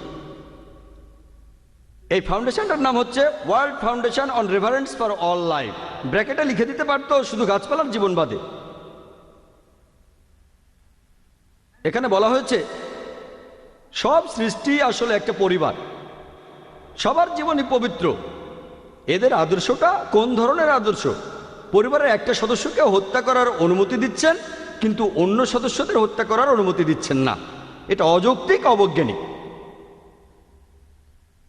আমেরিকাতে ভেজিটেরিয়ান সোসাইটি আছে যারা ছেলে মেয়েদের কসাইখানায় নিয়ে যায়, তাদেরকে জবাই করার দৃশ্য দেখানো হয়, তারপর তাদের ভেজিটেরিয়ান বানানো হয়।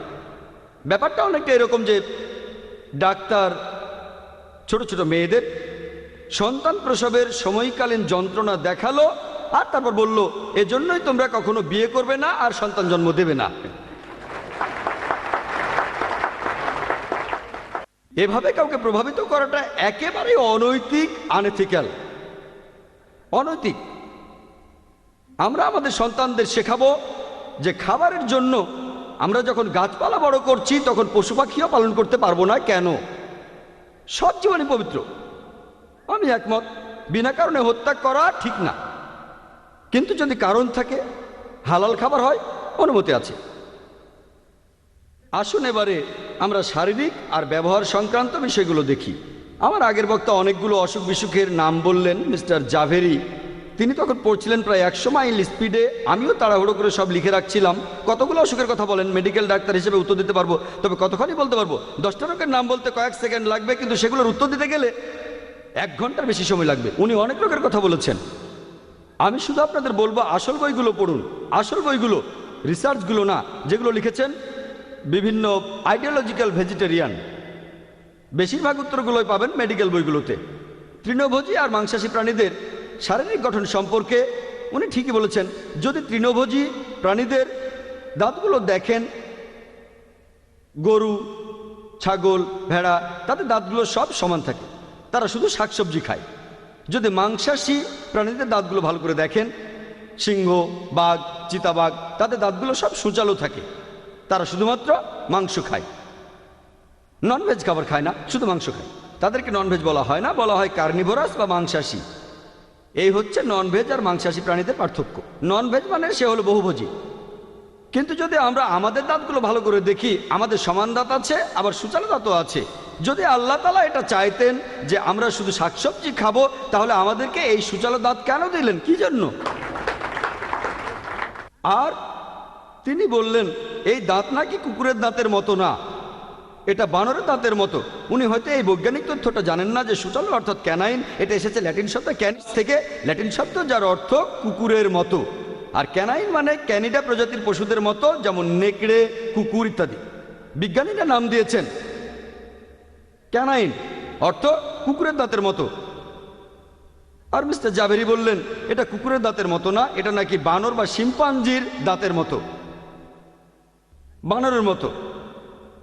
আমি ওনার কথা মেনে নিয়েই আমার বক্তব্যকে প্রমাণিত করব, আর ওনার বক্তব্য ভুল প্রমাণ করব। যদি আমি মেনেও নেই যে এই দাঁতগুলো আসলে বানরের দাঁতের মতো, আপনারা কি জানেন বানরও ননভেজ খায়? বানররা উকুন খায়।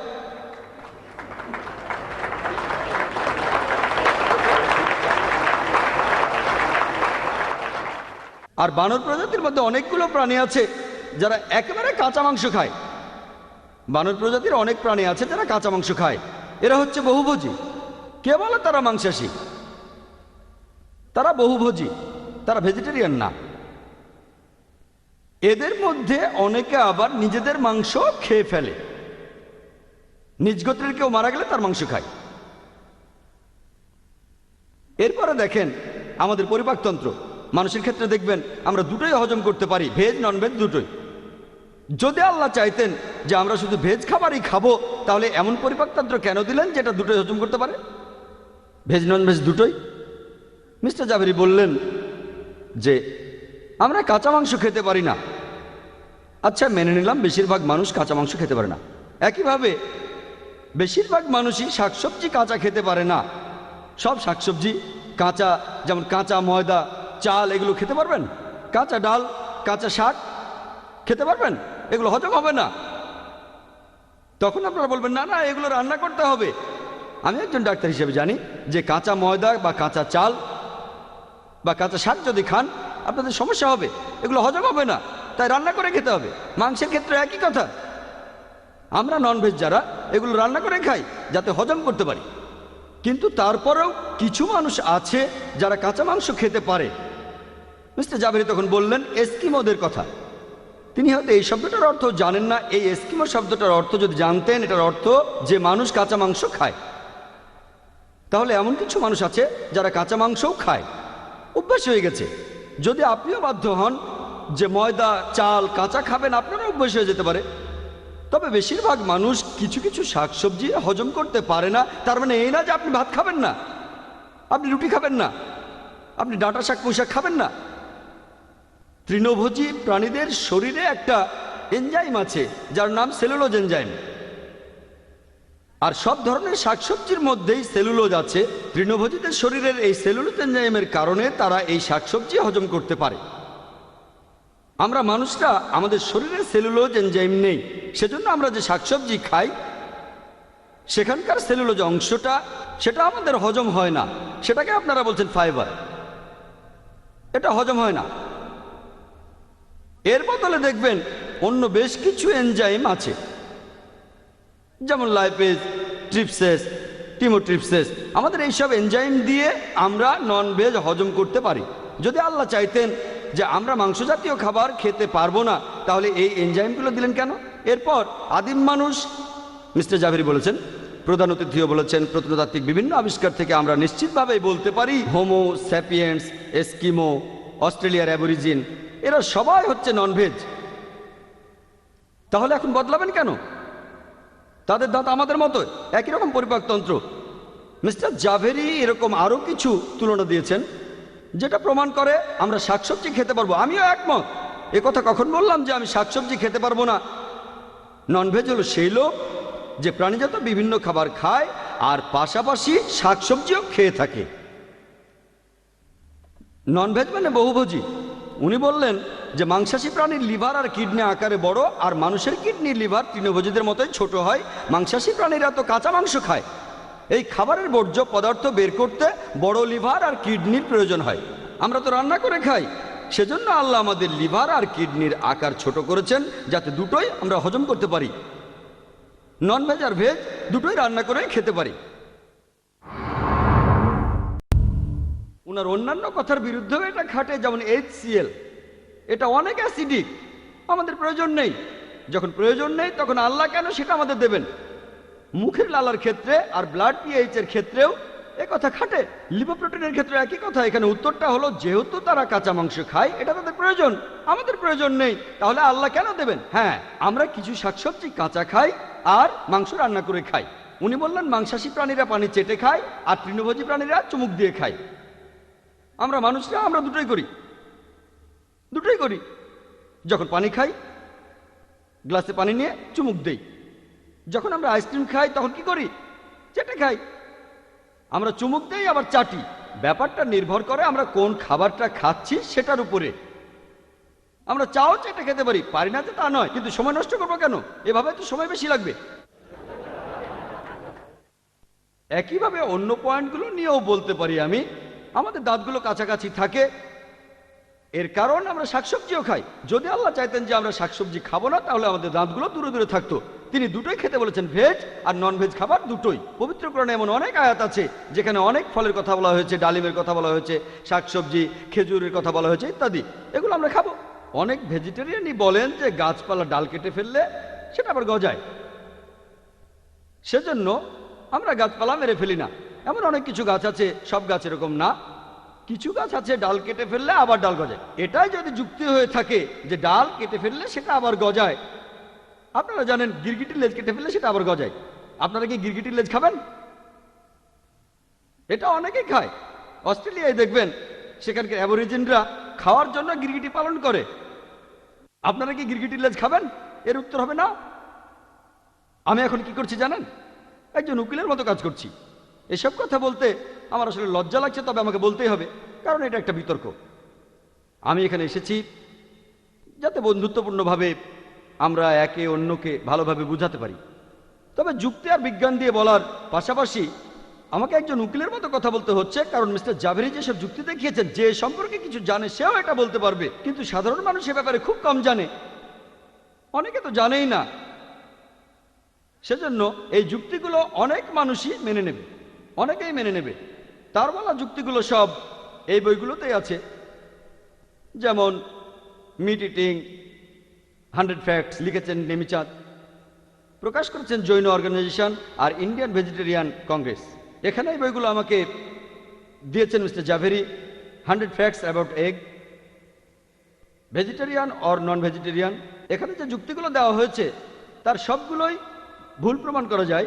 এমন কিছু রোগ আছে যেগুলো মাংস খেলে হয়, সেগুলো প্রতিরোধ করা যায়। আসুন এবারে দেখি ব্যবহার সম্পর্কিত দিকগুলো। উনি এখানে যুক্তি দেখালেন আমরা যে খাবার খাই সেটা আমাদের ব্যবহারকে প্রভাবিত করে। আমিও কিছুটা মেনে নিলাম, যে খাবার খাই সেটা আমাদের ব্যবহারকে প্রভাবিত করে। আর সেজন্যই মুসলিমরা আমরা তৃণভোজী প্রাণীদের মাংস খাই, যেমন ছাগল, ভেড়া, যারা খুব শান্ত আর শান্তিকামী। আমরাও শান্ত আর শান্তিকামী। আমরা মাংসাশী প্রাণীদের মাংস খাই না, যেমন বাঘ, সিংহ, কুকুর, শূকর ইত্যাদি। আর নবীজি পরিষ্কার করে বলেছেন এইসব প্রাণীর মাংস হারাম। আমরা খুব শান্তিকামী মানুষ, সেজন্য সেসব পশুর মাংস খাই যারা শান্তিকামী। এবারে পাল্টা যুক্তি দিয়ে বলি, আপনারা শাকসবজি খান আর শাকসবজির মতো ব্যবহার করেন, অর্থাৎ ইন্দ্রিয়গুলোকে দমন করে রাখেন। নিচু জাতের প্রাণী। বৈজ্ঞানিকভাবে কথাটা ভুল। আমি এখন উকিলের মতো কথা বলছি, এভাবে বলতে আমারও বেশ লজ্জা লাগছে একজন ডাক্তার হিসেবে। এটা সত্যি না যে শাকসবজি খেলে শাকসবজির মতো ব্যবহার করবেন, তবে আমি এখানে ওনার মতো করে যুক্তি দেখাচ্ছি। আপনারা শাকসবজি খান, শাকসবজির মতো ব্যবহার করেন। দুর্বল, চুপচাপ, নড়াচড়া করতে পারেন না। আমি দুঃখিত, আমি ক্ষমা চাচ্ছি। আমি আসলে এভাবে কথা বলছি ওনার কথার উত্তরে। কোনো ভেজিটেরিয়ান মনে কষ্ট পেলে আমি ক্ষমা চেয়ে নিচ্ছি। কথাটা বৈজ্ঞানিকভাবে সত্যি না। আমি ওনার কথার উত্তরে শুধু এভাবে বললাম। এরপরে উনি অনেক বিখ্যাত মানুষদের নাম বললেন, যেমন মহাত্মা গান্ধী। আমি মহাত্মা গান্ধীকে শ্রদ্ধা করি, কারণ তিনি কিছু ভালো কাজ করেছেন ইন্ডিয়ার জন্য, মানুষের জন্য। কিন্তু যদি বলেন যে মহাত্মা গান্ধী তিনি ভেজিটেবলস খেতেন বলে শান্তিকামী ছিলেন, তাহলে আপনারা শান্তিতে নোবেল পুরস্কার বিজয়ীদের তালিকাটা ভালো করে দেখেন। প্রায় সবাই, তাদের বেশিরভাগই হলেন non vegetarian. Menachem Begin non veg, Yasser Arafat non veg, Anwar Sadat non veg, Mother Teresa non veg. Mother Teresa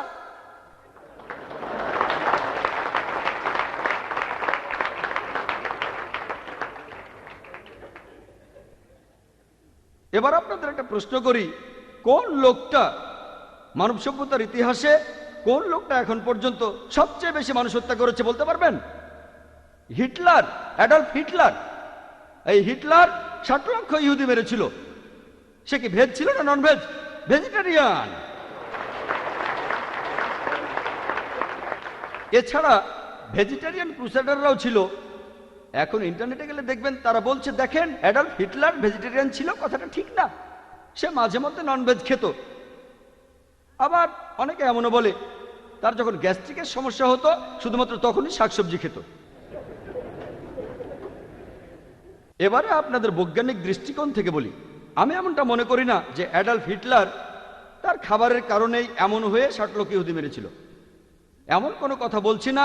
আর সেটা ভেজ না নন ভেজ সে ব্যাপারে আমার খুব একটা আগ্রহ নেই, কারণ একজন ডাক্তার হিসেবে আমি জানি এটা গুরুত্বহীন। অন্য কোনো কারণে প্রভাবিত হয়ে হিটলার এই কাজটা করেছিল, যেটা একেবারে অমানবিক, খাবারের কারণে না। খাবার নিয়ে অনেক রিসার্চ, আমেরিকায় একটা রিসার্চ করা হয়েছিল। এক গ্রুপ স্টুডেন্ট যারা পুরোপুরি নন ভেজ, আরেক গ্রুপ স্টুডেন্ট যারা ভেজিটেরিয়ান, পুরোপুরি ভেজ। সেখানে দেখা গেল যে সেই স্টুডেন্টরা যারা নন ভেজ খায় তারা কম হিংসাত্মক আর অনেক সামাজিক। তবে এটা একটা রিসার্চ, এটা প্রমাণিত সত্য না।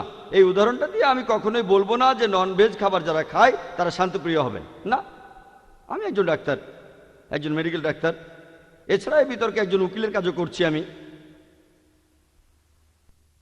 এগুলো রিসার্চ, তবে এই রিসার্চগুলো বৈজ্ঞানিক সত্য না। মিস্টার রাশমি ভাই জাভেরি যা বলেছেন তার বেশিরভাগ কথাই বিভিন্ন রিসার্চের উপর, বৈজ্ঞানিক সত্য নয়। এমন কোনো মেডিকেল পাঠ্য বই পাবেন না যেটা বলছে যে নন ভেজ খাবার নিষিদ্ধ করে দেওয়া উচিত, একটাও পাবেন না। এগুলো সবই রিসার্চ, আমি যেমনটা বললাম সেরকমই কিছু রিসার্চ। উনি বললেন যে ভেজ খাবার খেলে আপনি বেশি বুদ্ধিমান হবেন। তারপর উনি অনেক নাম বললেন, অ্যালবার্ট আইনস্টাইন, আইজ্যাক নিউটন ইত্যাদি ইত্যাদি। যদি আপনি শান্তিতে যারা নোবেল জিতেছে তাদের দেখেন বেশিরভাগই নন ভেজ, বেশিরভাগ। বর্তমানে অ্যানিম্যাল বিহেভিয়ারাল সায়েন্টিস্ট তারা বলেন যে মাংসাশী প্রাণীরা তৃণভোজীদের তুলনায় অনেক বেশি বুদ্ধিমান, কারণ তাদের শিকার ধরতে হয়। যদি সে বুদ্ধিমান না হয় শিকার ধরবে কেমন করে? তবে আমি এখানে এমন কথা বলবো না যে ননভেজ খাবার খেলে আপনি অনেক বেশি বুদ্ধিমান হবেন, কারণ এই ব্যাপারগুলোর সাথে মানুষ জাতির কোনো সম্পর্ক নেই। মানুষকে তার খাবার অবশ্যই প্রভাবিত করে, তবে এই যুক্তিটা অপ্রাসঙ্গিক, এখানে এটা অপ্রাসঙ্গিক। উনি আরো অনেক যুক্তি দেখালেন, সেগুলো এখানে গুরুত্বহীন।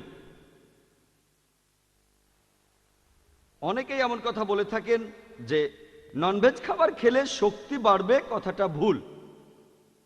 এই কথাটা মেডিকেলের অনেক পাঠ্য বইতেই লেখা আছে যে ননভেজ খাবার স্বাস্থ্যের জন্য ভালো, কিছু রোগও হতে পারে, সেগুলো প্রতিরোধ করা যায়। প্রোটিনের ব্যাপারটা নিয়ে পরে বলছি। ওনারা এটার বিরুদ্ধে বলতে গিয়ে তখন উদাহরণ দিচ্ছেন একজন যদুনাথ সিং নায়েকের। আপনারা কেউ এই নামটা শুনেছেন? যদুনাথ সিং নায়েক একবার আর্মিতে, এই বইটাতে আছে vegetarian or non vegetarian choose your self, লিখেছেন গোপীনাথ আগারওয়াল। যদুনাথ নায়েক একজন ভেজিটেরিয়ান হয়েও কুস্তিতে হারিয়েছেন দুজন ননভেজকে। সেজন্য ভেজ খাবার খেলে আপনার শক্তি বাড়বে। এখানে উত্তর দিতেও আমার লজ্জা লাগছে, আসলেই লজ্জা লাগছে। এটা সবাই জানে যে ওয়ার্ল্ড রেসলিং এর টাইটেল হোল্ডাররা, তাদের মধ্যেও কিছু ভেজিটেরিয়ান আছেন, কিন্তু আপনি যদি সবাইকে দেখেন তাদের প্রায় সবাই টাইটেল হোল্ডাররা কুস্তিগির, তারা ননভেজ। বডি বিল্ডিং এর জন্য যাকে পৃথিবীর সবাই চেনে সে কে?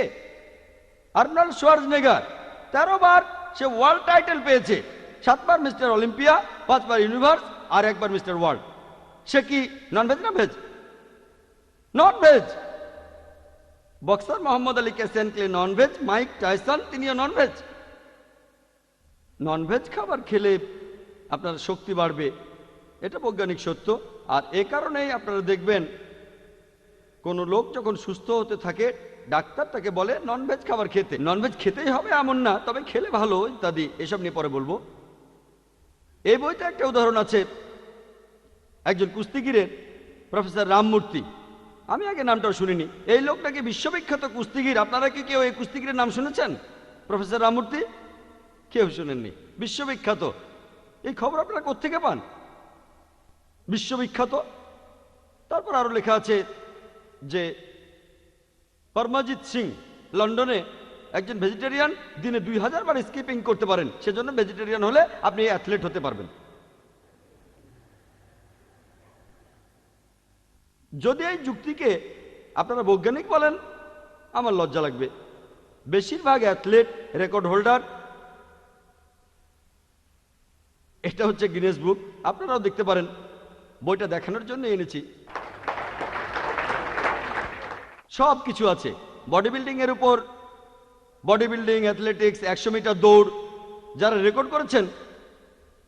আপনি যদি যে কোনো পাতা উল্টিয়ে যে কোনো একজনকে বাছেন, তার খাদ্য তালিকা 80 থেকে 90% হবে ননভেজ। তবে এটা পাগলামি হয়ে যাবে যদি আমি বলি যে তারা এসব করতে পেরেছে শুধুমাত্র খাবারের জন্য। এটা পাগলামি হয়ে যাবে। কয়েকজনের ক্ষেত্রে হয়তো খাবারটা কারণ, সবার ক্ষেত্রে না। এরপর উনি বললেন যে মাংসাশী প্রাণীদের ঘ্রাণ আর দৃষ্টিশক্তি খুবই প্রখর, রাতেও তারা দেখতে পায়। মিস্টার রাশমি ভাই জাবরি এমনটাই বললেন। মাংসাশী প্রাণীদের ঘ্রাণ আর দৃষ্টিশক্তি প্রখর, তৃণভোজীদের এগুলো দুর্বল হয়, মানুষের ক্ষেত্রেও দুর্বল হয়। সেজন্য আমাদের উচিত ভেজ খাবার খাওয়া। কিছু তৃণভোজী প্রাণী আছে যেমন মৌমাছি, যাদের ঘ্রাণ শক্তি খুবই প্রখর, এমনকি তারা রাতের বেলাতেও দেখতে পায়। এই যুক্তিগুলো তো বৈজ্ঞানিক না। এ ধরনের বিতর্কে এমন যুক্তি দিয়ে হয়তো মানুষকে কনভিন্স করতে পারেন, সেজন্য আমি এসেছি। উনি আরো বললেন যে মাংসাশী প্রাণীদের গলার আওয়াজ খুবই কর্কশ হয়। মাংসাশী প্রাণীদের, তৃণভোজী প্রাণীদের গলার আওয়াজ কর্কশ হয় না। আপনাদের একটা সহজ প্রশ্ন করি, কোন প্রাণীটা তার কর্কশ আওয়াজের জন্য বিখ্যাত বা কুখ্যাত? গাধা। ভেজ না নন ভেজ? ভেজ না নন ভেজ? ভেজ। যাই হোক, আমি কিন্তু এটা প্রমাণ করতে চাচ্ছি না যে ভেজ খেলে গলার আওয়াজ কর্কশ হবে অথবা নন ভেজ খেলে গলার আওয়াজ সুরেলা হবে। যদি গায়কদের দেখেন, অনেকেই নন ভেজ খায়, আবার অনেকে ভেজিটেরিয়ান, কিন্তু একজনকে দেখিয়ে বলবেন ও ভেজ খেলে গলার আওয়াজ সুরেলা হবে, এটা একেবারে অযৌক্তিক কথা। এসব কিছুর উত্তর দিতে আমার আসলে লজ্জা লাগছে। এরপর উনি অর্থনৈতিক দৃষ্টিকোণ থেকে বললেন যে অর্থনৈতিক কারণে আমাদের শুধু ভেজ খাবার খাওয়া উচিত, এটা নাকি সস্তা বলেছেন মিস্টার জাভেরি। তারপর উনি অনেক হিসেব দিলেন, এত ক্যালোরি থাকে, এত ক্যালোরি থাকে, এত গ্রাম প্রোটিন থাকে, এইসব বইতেও আছে এগুলো। এই তথ্যগুলো ওনারা কোত্থেকে পেয়েছেন একমাত্র আল্লাহ জানেন। তারপর উনি প্রোটিনের কথা বললেন। এই বইতেও লেখা আছে যে 1 কেজি প্রাণীজ আমিষ পাওয়ার জন্য একটা পশুকে এতটা শাকসবজি খাওয়াতে হবে। তাই 1 কেজি প্রাণীজ আমিষের সমান হলো 7 কেজি উদ্ভিজ আমিষ। তাহলে মাংসে 1 কেজি প্রোটিনের জন্য আপনি তখন খরচ করছেন 7 কেজি উদ্ভিজ আমিষ। সেজন্য শাকসবজি অনেক সস্তা। ওনারা কিভাবে হিসেবটা পেলেন আমি মেডিকেল ডাক্তার হয়েও সেটা বুঝতে পারছি না। এত কেজি খাবার না এত কেজি প্রোটিন। আর যদি আমি একমত হয়ে আছে মেনে নিলাম, যখন তর্কের খাতিরে বলছেন 2 + 2 = 5, আমি মেনে নিয়ে আপনাকে বলবো এই নেন 2 টাকা, আরো 2 টাকা, এবার 5 টাকা দেন। এই যে 2000 টাকা, আরো 2000 টাকা, এবার 5000 টাকা দেন। একইভাবে আমি হিসেবগুলো সব মেনে নিলাম। তারপর আমি বলি যে এই ভেজদের উচিত আমাদের নন ভেজদের ধন্যবাদ দেয়া। কেন জানেন? কারণ আমরা যদি এই পশুদের না মারতাম, হয়তো সেটা আরো 5-10 বছর বাঁচত, আর সেই সময়ে সেই পশুটা প্রায় 7-8 জন মানুষের প্রয়োজনীয় শাকসবজি সব খেয়ে শেষ করে ফেলত। আমাদের ধন্যবাদ দেবেন, কারণ আমরা এই পশুদের খেয়ে আপনাদের শাকসবজি বাঁচিয়ে দিয়েছি। এরপর উনি আরো কিছু হিসেব করে দেখালেন, কোত্থেকে পেয়েছেন আমি জানি না। 1:14, যে পশুচারণ ক্ষেত্রে আমরা যদি শাকসবজি চাষ করি তাহলে আরো 14 গুণ বেশি লোক খেতে পারবে। এছাড়া উনি বলেছেন যে 1 টন মাংস প্রস্তুত করতে যে পরিমাণ জমি লাগে, সেখানে শাকসবজি লাগালে খাওয়াতে পারবেন 5টা পরিবারকে। 1 টন মাংস সমান হলো 10 বা 20 টন শাকসবজি। আর পশুচারণের জমিতে চাষ করলে চলতে পারবে গড়ে 5টা পরিবার। আগের যুক্তি দিয়ে উত্তরটা দেওয়া যায়। এছাড়াও বলি, আইডিওলজিক্যাল ভেজিটেরিয়ান তারা এটা বুঝতে পারে না যে গবাদি পশু সেই জমিতেই ঘুরে বেড়ায় যেটা চাষাবাদ করার উপযোগী নয়। তারা সেই সব গাছ খায় যেগুলো মানুষ হজম করতে পারে না, যেমন খড় আর বিচালি। খড় খায়, তারা এমন গাছ খায় না যেটা মানুষ হজম করতে পারে। হ্যাঁ, সেগুলো খেতে পারে, কিন্তু যখনই তারা জমিতে ঢোকে তখনই কৃষক স্বাভাবিকভাবেই তাদের সেখান থেকে তাড়িয়ে দেয়। তাহলে লোকসান বলছেন কেন? এছাড়াও অনেক দেশে অতিরিক্ত শাকসবজি হয়, সেগুলো পশুদের খাওয়ানো হয়। এমন কিছু যাযাবর সম্প্রদায়ের মানুষ আছে যারা তাদের গবাদি পশুদের চারণক্ষেত্র হিসেবে সাধারণত অনুর্বর জমিকে বেছে নেয়। পশুগুলো সেই গাছ খায় যা মানুষ খেতে পারে না, মানুষ পশুগুলোকে খায়। পশুও টিকে থাকে, মানুষও তখন টিকে থাকে। জাতিসংঘের একটা রিপোর্ট অনুযায়ী পৃথিবীতে যে পরিমাণ জমি আছে তার আনুমানিক 23% আমরা অনেক কিছু বানিয়েছি। 23% হলো বন জঙ্গল। 10%-এরও কম জমিতে চাষাবাদ হয়। বাকি যে 45% থাকে তার বেশিরভাগই চাষাবাদের জন্য ব্যবহার করা যায়। সেগুলো কাজে লাগাচ্ছেন না কেন? কেন পশুদের খাবারগুলো কেড়ে নিচ্ছেন? ওদেরও তো জীবন আছে, ওদের বাঁচতে দেন, খেতে দেন, এতে বাধা দিচ্ছেন কেন? আজকে যদি আমরা গবাদি পশু খাওয়া বন্ধ করে দেই তাহলে কি হবে? বুঝতে পারছেন কি হবে? পৃথিবীতে গবাদি পশুর সংখ্যা অনেক বেশি বেড়ে যাবে, অনেক বেড়ে যাবে। আমি এটা জানি যে মানুষেরা তাদের খাবারের জন্য পশুপালন করে, অর্থাৎ নিয়ম মেনে মানুষ এই পশু পাখির সংখ্যা বাড়ায়। ধরেন আমি মেনে নিলাম যে আজ থেকে সব ননভেজ লোকই আর মাংস খাবে না, তাদের খাবারের জন্য পশুদের হত্যা করবে না। তারপরও তাদের সংখ্যা বাড়বে। কেন জানেন? মানুষ গত কয়েকশো বছরে দেখেন আমাদের সংখ্যা বাড়ছে। যতই পরিবার পরিকল্পনা করি না কেন, আমরা যতই জন্ম নিয়ন্ত্রণ করি না কেন, তারপরও আমাদের সংখ্যা বাড়ছে। গবাদি পশুর জন্ম নিয়ন্ত্রণ তো কোনো পদ্ধতিই নেই, আর তারা মানুষের চাইতে বেশি সন্তান প্রসব করে থাকে। 5, 6, 8 মাসে জন্ম দেয়, মানুষের বেশি সময় লাগে। গবাদি পশু দ্রুত বাড়ে। পশুপালন করা আর পশুর মাংস খাওয়া বাদ দিলেও কয়েক দশকের মধ্যেই তখন শুধু মানুষের সংখ্যায় বেশি থাকবে না, পশুর সংখ্যাও বেড়ে যাবে। এটার সমাধান করবেন কিভাবে? মিস্টার জাবেরি এখানে খাদ্যের উপাদান নিয়ে কথা বললেন। সময় পেলে এ প্রসঙ্গে পরে আমি কথা বলবো। আমি এখন একটা উদ্ধৃতি দেব ডক্টর জর্জ আরকারের। শুধুমাত্র এই কথাটা দিয়েই মিস্টার জাবেরির স্বাস্থ্য বিষয়ক সব কথার উত্তর দেওয়া যায়। ডক্টর জর্জ আরকার, তিনি নিউট্রিশনের উপর একজন প্রফেসর আছেন ইউনিভার্সিটি অফ টেক্সাসে। ওনার পদমর্যাদা কেন বলছি সেটা পরে বুঝতে পারবেন। এই লোকগুলোই খাবারে জালিয়াতিগুলো ধরেন, খাবারের বিভিন্ন জালিয়াতিগুলো এরাই ধরে থাকেন। তিনি বলেছেন খাদ্য আর বিভিন্ন রোগের উপর বই লিখেছেন এমন লেখকদের প্রায় সবাই তারা এমন কিছু কথা লেখেন যেগুলো অপরীক্ষিত, দুর্বলভাবে পরীক্ষিত, অপ্রমাণিত, অস্বাভাবিক বা ভুল প্রমাণিত। কথাটা আবার বলছি, ডক্টর জর্জ আরকার বলেছেন খাদ্য আর বিভিন্ন রোগের উপর বই লিখেছেন এমন লেখকদের প্রায় সবাই তারা এমন কিছু কথা লেখেন যেগুলো দুর্বলভাবে পরীক্ষিত, অপ্রমাণিত, অস্বাভাবিক বা ভুল প্রমাণিত। হাতে সময় কম, আমি আরেকটা উদ্ধৃতি দেব যেটা বলেছে American council on science and health. বিশেষজ্ঞদের কথারই উদ্ধৃতি দেব। এই রিসার্চের মতামতগুলো এগুলো বৈজ্ঞানিক সত্য না। এই রিসার্চের ফলাফল যে অমুক কারণে অমুক রোগ হয় এ কথাটা সত্যি, তবে রোগ প্রতিরোধ করা যায়। এখানে যেসব কথা বলা হয়েছে সেগুলো মাত্র একজন লোকের রিসার্চের ফলাফল। আপনি পিএইচডি করলে আপনিও এমন রিসার্চ করবেন, সেগুলোও ছাপা হবে, তবে এখানে গুরুত্ব নেই।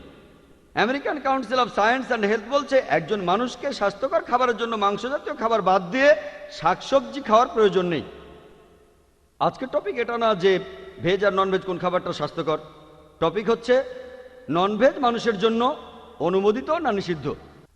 আমি এবারে মিস্টার জাভেরির কাছে পয়েন্ট দিয়ে কিছু কথা বলছি যাতে তিনি সহজে উত্তর দিতে পারেন। 1 নম্বর পয়েন্ট, পৃথিবীতে এমন একটাও প্রধান ধর্ম পাবেন না যেটা মানুষকে ননভেজ খাবার খেতে পুরোপুরি নিষেধ করেছে। 2 নম্বর পয়েন্ট, ভৌগোলিক অবস্থান। যেমন উত্তর মেরু, এস্কিমোরা এতদিন কিভাবে খাবার জোগাড় করেছে, শাকসবজি পৌঁছাতে পারলেও তার দাম হবে অনেক বেশি। 3 নম্বর পয়েন্ট, যদি সব জীবনই পবিত্র হয় তাহলে আপনার গাছ হত্যা করেন কেন? তাদেরও তো জীবন আছে। 4 নম্বর পয়েন্ট, গাছপালা ব্যথা অনুভব করে। 5 নম্বর পয়েন্ট, যদিও মেনে নিচ্ছি গাছের 2টো ইন্দ্রিয় কম, তবে 2টো ইন্দ্রিয় কম আছে বলে তাকে হত্যা করা যাবে এটা অযৌক্তিক। এরপর 6 নম্বর পয়েন্ট, 100 জন মানুষকে খাওয়াতে গিয়ে একটা পশুর জীবন নেওয়াটাই ভালো, এজন্য 100টা গাছের জীবন কেড়ে নেওয়া সেটা ভালো না।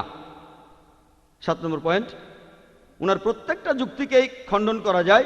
প্রসব বেদনা, কিডনি, HCl, মুখের লালা, রক্তে pH এর উপস্থিতি অথবা লিপোপ্রোটিন। 8 নম্বর পয়েন্ট, মানুষের মুখের দাঁতগুলো বহুভোজী প্রাণীদের মতো, আমরা ভেজ নন ভেজ দুটোই খেতে পারি। 9 নম্বর পয়েন্ট, আমাদের পাকস্থলী ভেজ আর নন ভেজ দুটোই হজম করতে পারে, এটা আমি বৈজ্ঞানিকভাবে প্রমাণিত করেছি, এনজাইম সাহায্য করে। 10 নম্বর পয়েন্ট, আদিম মানুষ ছিল নন ভেজ। মানুষের জন্য নিষিদ্ধ এটা বলতে পারেন না, মানুষ বলতে সেই আদিম মানুষকে বোঝায়। 11 নম্বর পয়েন্ট, আমরা যে খাবার খাই সেটা আমাদের প্রভাবিত করে, তবে মাংস খেলে আপনি হিংসাত্মক হয়ে যাবেন এটার পক্ষে কোনো বৈজ্ঞানিক ভিত্তি নেই। 12 নম্বর পয়েন্ট, উনি বললেন ভেজ খেলে আপনি শক্তিশালী হবেন, শান্তিপ্রিয় হবেন, বুদ্ধিমান হবেন, একজন অ্যাথলেট হবেন, এটা আসলে ভুল কথা। 13 নম্বর পয়েন্ট, মাংসাশীদের দৃষ্টি আর ঘ্রাণ এর দুটোই খুবই প্রখর, তৃণভোজীদের এটা কম হয়। মাংসাশী প্রাণীরা কর্কশ গলায় চিৎকার করে, তৃণভোজী প্রাণীরা নরম গলায় চিৎকার করে, এই সব কিছুই একেবারে অযৌক্তিক কথা। 14 নম্বর পয়েন্ট, ভেজ খাবার সস্তা, এটা ভুল প্রমাণিত করেছি। অর্থনৈতিক কারণও নেই, কিছু কিছু দেশে এটা সম্ভব, ইন্ডিয়া এখানে সম্ভব, কিন্তু আপনি যদি ইউরোপে যান বা আমেরিকায় ভেজ খাবারের দাম অনেক বেশি সেখানে, আর টাটকা শাকসবজি তো সেখানে পাওয়াই যায় না, টাটকা ভেজিটেবলস। এরপরে 15 নম্বর পয়েন্ট হচ্ছে পশুচারণ ক্ষেত্রগুলোকে আমরা নাকি চাষাবাদের জমি বানাতে পারি, কথাটা ভুল। 16 নম্বর পয়েন্ট, যদি নন ভেজিটেরিয়ানরা গবাদি পশুদের মেরে খাওয়া বন্ধ করে দেয় তাহলে পৃথিবীতে গবাদি পশুর সংখ্যা অনেক অনেক পরিমাণে বেড়ে যাবে, ভরে যাবে। 17 নম্বর পয়েন্ট, ডক্টর কারের কথা অনুযায়ী এই বইগুলো যারা লিখেছেন তাদের কথায় বিশ্বাসযোগ্যতা কম। মিস্টার জাভেরির বলা বেশিরভাগ পরিসংখ্যান এই বইয়ে আছে। মেডিকেলের যত পাঠ্য বই আছে, 18 নম্বর পয়েন্ট, তার কোথাও এমন কথা পাবেন না যেটা বলছে যাবতীয় ননভেজ খাবার নিষিদ্ধ করা উচিত। 19 নম্বর পয়েন্ট, এই পৃথিবীর কোনো দেশে এমন কোনো সরকার নেই যারা যাবতীয় ননভেজ খাবার নিষিদ্ধ করেছে। তারপর 20 নম্বর পয়েন্ট, এমনকি আমেরিকার council of science and health বলছে যে স্বাস্থ্যকর খাবারের জন্য ভেজিটেরিয়ান হওয়ার কোনো প্রয়োজন নেই। এভাবেই যুক্তি আর বিজ্ঞান দিয়ে আমরা প্রমাণ করতে পারি যে ননভেজ খাবার অবশ্যই অনুমোদিত। যদি মিস্টার জাভেরি একমত না হন তাহলে প্রমাণ করেন বৈজ্ঞানিকভাবে, রিসার্চের উপর ভর করে কোনো কথা বলবেন না। কিন্তু তারপরও যদি মিস্টার রাশমি ভাই জাভেরি আমার বলা 20টা পয়েন্টের উত্তর দিতে না পারেন, তারপরও আমি তাকে ননভেজ হয়ে যাওয়ার পরামর্শ দেব না, কারণ আমি উগ্রপন্থী ননভেজ নই, উগ্রপন্থী নই। উনি যদি এরপরও ভেজিটেরিয়ান থাকতে চান আমার কোনো আপত্তি নেই, তার ব্যক্তিগত ব্যাপার, নিজস্ব পছন্দের ব্যাপার। এক এক মানুষ এক এক খাবার পছন্দ করে, নিজস্ব পছন্দের ব্যাপার। আর আমি আপনাদের আরেকটা কথা বলতে চাই যে ভেজিটেরিয়ানরা, আইডিওলজিক্যাল ভেজিটেরিয়ানরা অনেক মিথ্যে খবর প্রচার করে যে এই খাবারের অনেক উপকার, এগুলো তাদের বন্ধ করতে হবে, আর এই বইগুলো বিলি করবেন না, মানুষ ভুল জিনিস শিখবে। আমি পবিত্র কোরআনের একটি উদ্ধৃতি দিয়ে লেকচার শেষ করছি। সূরা নাহলের 125 নম্বর আয়াতে উল্লেখ করা হয়েছে, উদু ইলা সাবিলি রাব্বিকা বিল হিকমা ওয়াল মাউযাতিল হাসনা ওয়াজাদিল বিল্লাতি আহসান। মানুষকে তোমার প্রতিপালকের কথা আহ্বান করো, হিকমত ও সদুপদেশ দ্বারা তাদের সাথে তর্ক করো, আর তাদের যুক্তি দেখাও সবচেয়ে উত্তম ও গ্রহণযোগ্য পন্থায়। ওয়াখির দাওয়ানা আলহামদুলিল্লাহি রাব্বিল আলামিন।